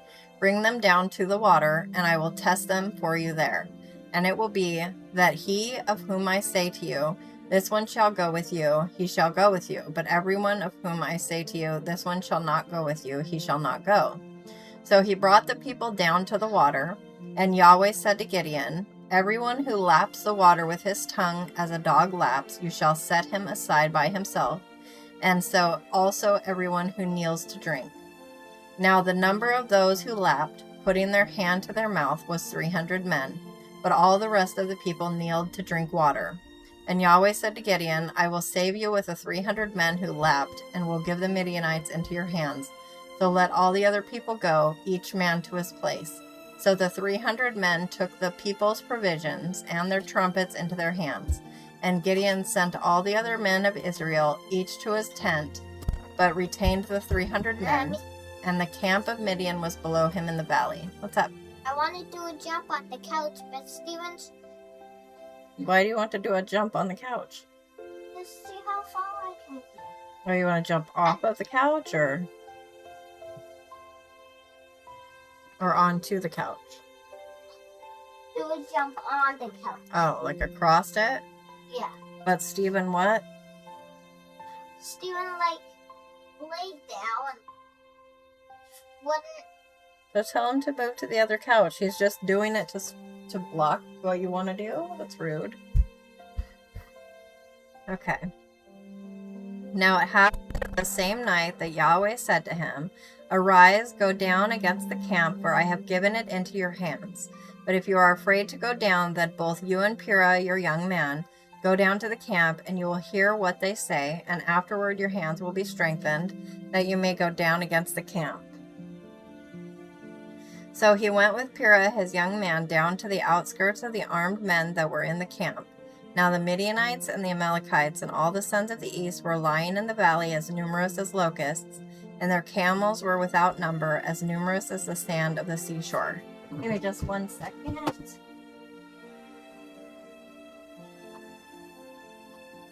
Just figured out why I'm so cold. It's because my heater is basically off. It's down so low and it's across the room, so it's not very helpful. Okay.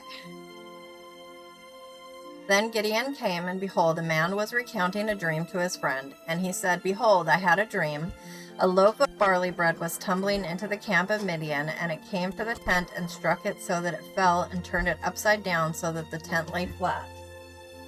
What's up? Did Shiloh tell you exactly what he wanted? He said to do? he wanted to jump to see how far he could jump on the couch, and that Stephen laid down across it to block him.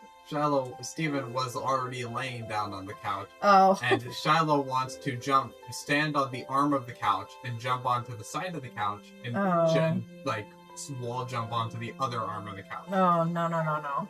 Do you see that's the light strip is starting to peel off up there? Yeah, Can you press it in? I'll do my best, but I don't think it's gonna. Okay. Yeah. Thank you very much. Welcome to those just coming in. God bless you. If anybody needs prayer, please don't hesitate to ask. Okay. Okay, and he said, "Behold, I had a dream. A loaf of barley bread was tumbling into the camp of Midian, and it came to the tent and struck it so that it fell, and turned it upside down so that the tent lay flat. And his friend answered and said, 'This is nothing less than the sword of Gideon, the son of Joash, a man of Israel. God has given Midian and all the camp into his hand.' Now it happened that when Gideon heard the account of the dream and its interpretation, he bowed in worship. Then he returned to the camp of Israel and said, 'Arise, for Yahweh has given the camp of Midian into your hands.' And he divided the 300 men into 3 companies, and he put trumpets and empty pitchers into the hands of all of them, with torches inside the pitchers. Then he said to them, 'Look at me and do likewise. And behold, I will come to the outskirts of the camp, and it will be that just as I do, so you do likewise. And I and all who are with me will blow the trumpet. Then you also shall blow the trumpets all around the camp and say, For Yahweh and for Gideon.'" So Gideon and the 100 men who were with him came to the outskirts of the camp at the beginning of the middle watch. When they had just set up the watch, and they blew the trumpets and smashed the pitchers that were in their hands. Then the 3 companies blew the trumpets and broke the pitchers, and they held the torches in their left hands and the trumpets in their right hands for blowing, and called out, "A sword for Yahweh and for Gideon." And each stood in his place around the camp. Then all of the camp ran, and they made a loud shout and fled. So they blew 300 trumpets, and Yahweh set the sword of one against another, even throughout the whole camp. And the camp fled as far as Beth Shedah, towards Zerera, as far as the edge of Abel Meholah by Tabith.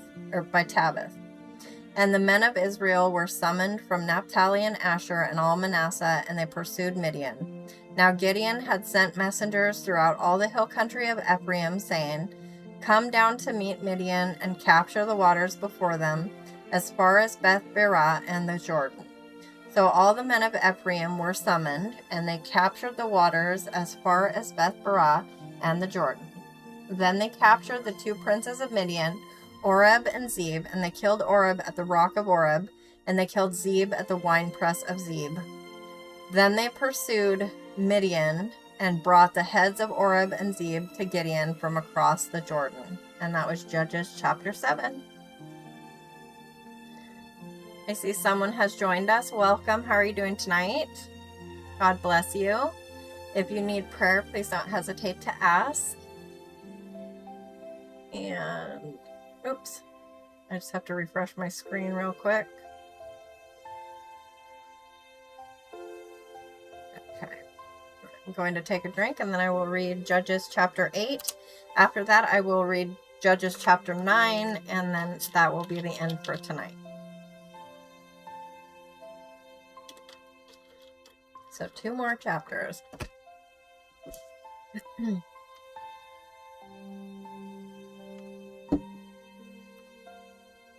Okay. Then the men of Ephraim said to him, "What is this thing you have done to us, not calling us when you went to fight against Midian?" And they strongly contended with him. But he said to them, "What have I done now in comparison with you? Is not the gleaning of the grapes of Ephraim better than the grape harvest of Abiezer?" Or just Abiezer, I'm not sure. "God has given the princes of Midian, Oreb and Zeb, into your hands, and what was I able to do in comparison with you?" Then their anger toward him subsided when he spoke this word. Then Gideon and the 300 men who were with him came to the Jordan and crossed over, weary yet pursuing. And he said to the men of Succoth, "Please give loaves of bread to the people who are following me, for they are weary, and I am pursuing Zebah and Zalmunna, the kings of Midian." But the princes of Succoth said, "Are the hands of Zebah and Zalmunna already in your hands, that we should give bread to your army?" And Gideon said, "Thus when Yahweh has given Zebah and Zalmunna into my hand, then I will thrash your bodies with the thorns of the wilderness and with briars." So he went up from there to Penuel and spoke similarly to them, and the men of Penuel answered him just as the men of Succoth had answered. So he spoke also to the men of Penuel, saying, "When I return safely, I will tear down this tower." Now Zebah and Zalmunna were in Karkor, and their camps with them, about 15,000 men, all who were left of the entire camp of the sons of the east, for the fallen were 120,000 men who drew the sword. And Gideon went up by the way of those who dwelt in tents on the east of Nobah and Jogbehah, and struck the camp when the camp was unsuspecting. Then Zebah and Zalmunna fled, and he pursued them and captured the 2 kings of Midian, Zebah and Zalmunna, and he threw the whole camp into utter fright. Then Gideon, the son of Joash, returned from the battle by the ascent of Heres, and he captured a youth from the men of Succoth and questioned him. So the youth wrote down for him the princes of Succoth and its elders, 77 men. Then he came to the men of Succoth and said, "Behold, Zebah and Zalmunna, about whom you reproached me, saying, 'Are the hands of Zebah and Zalmunna already in your hand, that we should give bread to your men who are weary?' Then he took the elders of the city as well as thorns of the wilderness and briars, and with them he taught the men of Succoth a lesson. And he tore down the tower of Penuel and killed the men of the city. Then he said to Zebah and Zalmunna, What kind of men were they whom you killed at Tabor? And they said, They were like you, each one resembling the son of a king. And he said, They were my brothers, the sons of my mother. As Yahweh lives, if only you had let them live, I would not kill you. So he said to Jether his firstborn, Rise, kill them. But the youth did not draw his sword, for he was afraid, because he was still a youth. Then Zebah and Zalmunna said, Rise up yourself and smite us, for as the man, so is his might. So Gideon arose and killed Zebah and Zalmunna, and took the crescent ornaments which were on their camels' necks. Excuse me. Then the men of Israel said to Gideon, Rule over us, both you and your son, also your son's son, for you have saved us from the hand of Midian. But Gideon said to them, I will not rule over you, nor shall my son rule over you. Yahweh shall rule over you. Yet Gideon said to them, I would make one request of you, that each of you give me an earring from his spoil. For they had gold earrings because they were Ishmaelites. And they said, We will surely give them. So they spread out a garment, and every one of them threw an earring there from his spoil, and the weight of the gold earrings that he requested was 1,700 shekels of gold, besides the crescent ornaments and the pendants and the purple robes which were on the kings of Midian, and besides the neckbands that were on their camels' necks. Then Gideon made it into an ephod, and placed it in his city Ophrah. And all Israel played the harlot with it there, so that it became a snare to Gideon and his household. So Midian was subdued before the sons of Israel, and they did not lift up their heads any more. And the land was quiet for 40 years in the days of Gideon. Then Jerubbaal, the son of Joash, went and lived in his own house. Now Gideon had 70 sons who were his direct descendants, for he had many wives. And his concubine, who was in Shechem, also bore him a son, and he named him Abimelech. Then Gideon the son of Joash died at a good old age, and was buried in the tomb of his father Joash in Ophrah of the Abiezrites. Then it happened, as soon as Gideon was dead, that the sons of Israel turned back and played the harlot with the Baals, and made Baal-berith their god. Thus the sons of Israel did not remember Yahweh their God, who had delivered them from the hands of all their enemies on every side, nor did they show loving kindness to the household of Jerubbaal, that is Gideon, in accord with all the good that he had done to Israel. And that was chapter 8 of Judges. Welcome to those just coming in. God bless you. If you need prayer, please don't hesitate to ask. I am going to take a drink, and then I will read Judges chapter 9.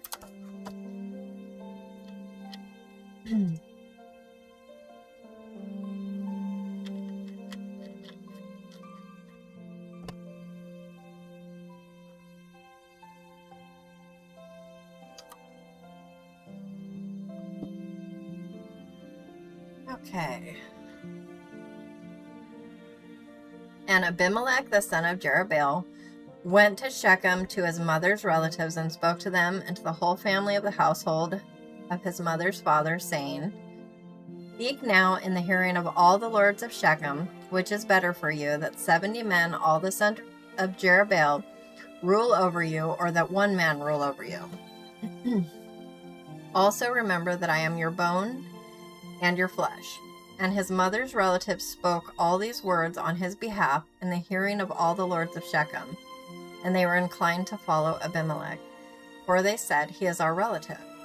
So they gave him 70 pieces of silver from the house of Baal-berith, with which Abimelech hired worthless and reckless fellows, and they followed him.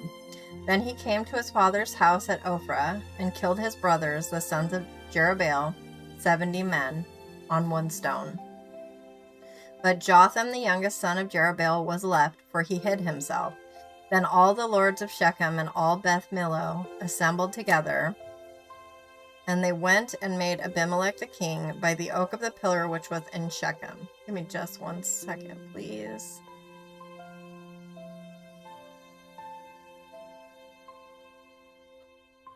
Okay. Then they told Jotham, So he went and stood on the top of Mount Gerizim, and lifted his voice and called out. Thus he said to them, Listen to me, O lords of Shechem, that God may listen to you. The trees surely went forth to anoint a king over them, and they said to the olive tree, Reign over us. But the olive tree said to them, Shall I leave my fatness, with which God and men are honored, and go to wave over the trees? Then the trees said to the fig tree, You come, reign over us. But the fig tree said to them, Shall I leave my sweetness and my good produce, and go to wave over the trees? Then the trees said to the vine, You come, reign over us. But the vine said to them, Shall I leave my new wine, which makes God and men glad, and go to wave over the trees? Then all the trees said to the bramble, You come, reign over us. And the bramble said to the trees, If in truth you are anointing me as king over you, come and take refuge in my shade. But if not, may fire come out from the bramble and consume the cedars of Lebanon.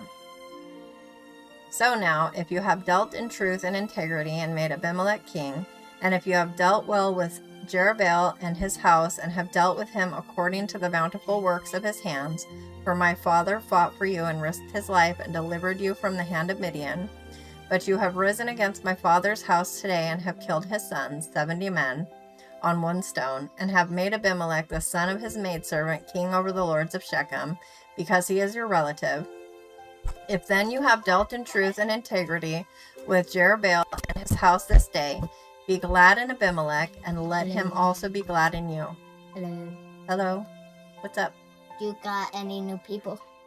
No, I think it's just Rebel and me in here right now. Hi, Bubble. Katrina might be here asleep, I'm not sure. Hello. But if not, let fire come out from Abimelech, and consume the lords of Shechem and Beth Millo, and let fire come out from the lords of Shechem and from Beth Millo, and consume Abimelech. Then Jotham, he went like this. He did a salute emoji. Then Jotham escaped and fled and went to Beer, and remained there because of Abimelech his brother. And Abimelech governed over Israel 3 years. Then God sent an evil spirit between Abimelech and the lords of Shechem, and the lords of Shechem dealt treacherously with Abimelech, so that the violence done to the 70 sons of Jerubbaal might come, and their blood might be laid on Abimelech their brother who killed them, and on the lords of Shechem who strengthened his hands to kill his brothers. And the lords of Shechem set men in ambush against him on the tops of the mountains, and they robbed all who might pass by them along the road, and it was told to Abimelech. Then Gaal the son of Ebed came with his relatives, and they crossed over into Shechem, and the lords of Shechem put their trust in him. And they went out into the field and gathered the grapes of their vineyards, and trod them, and celebrated a festival. And they came into the house of their God, and ate and drank, and cursed Abimelech. Then Gaal the son of Ebed said, Who is Abimelech, and who is Shechem, that we should serve him? Is he not the son of Jerubbaal, and is Zebul not his officer? Serve the men of Hamor, the father of Shechem, but why should we serve him? Would therefore that this people were under my hand, then I would remove Abimelech. And he said to Abimelech, Increase your army and come out. Then Zebul the ruler of the city heard the words of Gaal the son of Ebed, and his anger burned. And he sent messengers to Abimelech deceitfully, saying, Behold, Gaal the son of Ebed and his relatives have come to Shechem, and behold, they are stirring up the city against you. So now arise by night, you and the people who are with you, and lie in wait in the field. And it will be in the morning, as soon as the sun is up, that you shall rise early and rush upon the city, and behold, he and the people who are with him will come out against you, and you shall do to them whatever your hand finds pleasing. So Abimelech and all the people who were with him arose by night, and lay in wait against Shechem in 4 companies. And Gaal the son of Ebed went out and stood in the entrance of the city gate, and Abimelech and the people who were with him arose from the ambush. Then Gaal saw the people, and said to Zebul, Behold, people are coming down from the tops of the mountains. But Zebul said to him, You are seeing the shadow of the mountains, as if they were men. Yet Gaal spoke again and said, Behold, people are coming down from the highest part of the land, and one company comes by the way of the soothsayer's oak. Then Zebul said to him, Where is your boasting now with which you said, Who is Abimelech that we should serve him? Is this not the people whom you rejected? Go out now and fight with them. So Gaal went out before the lords of Shechem and fought with Abimelech. And Abimelech pursued him, and he fled before him, and many fell slain up to the entrance of the gate.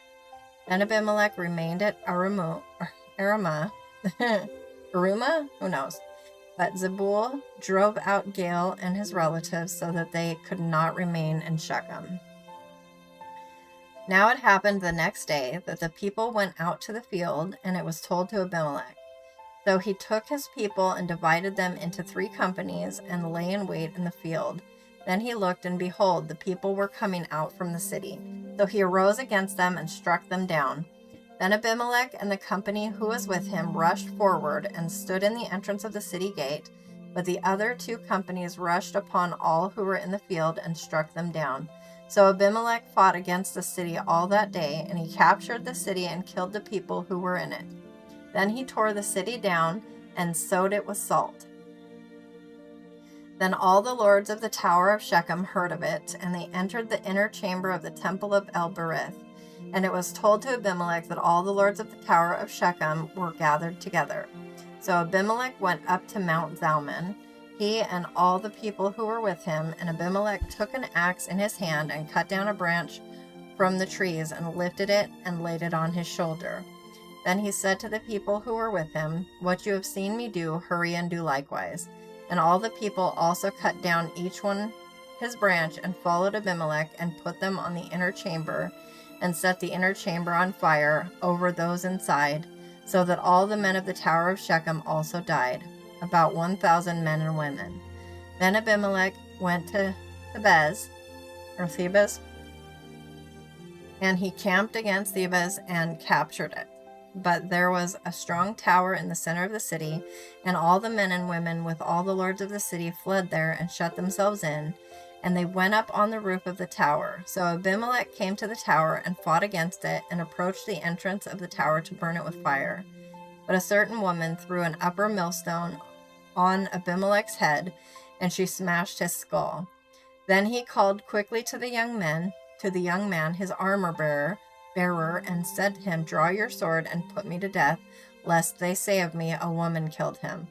So the young man pierced him through, and he died. Then the men of Israel saw that Abimelech was dead, so each went away to his home. Thus God returned the evil of Abimelech, which he had done to his father in killing his 70 brothers. God also returned all the evil of the men of Shechem on their own heads, and the curse of Jotham, the son of Jerubbaal, came upon them. And that was Judges chapter 9. Which is where I'm going to leave off at tonight, and tomorrow night we will start at Judges chapter 10. Thanks for joining me tonight. I hope you sleep tight and dream sweet, and have a good start to your week tomorrow. God bless. Bye-bye.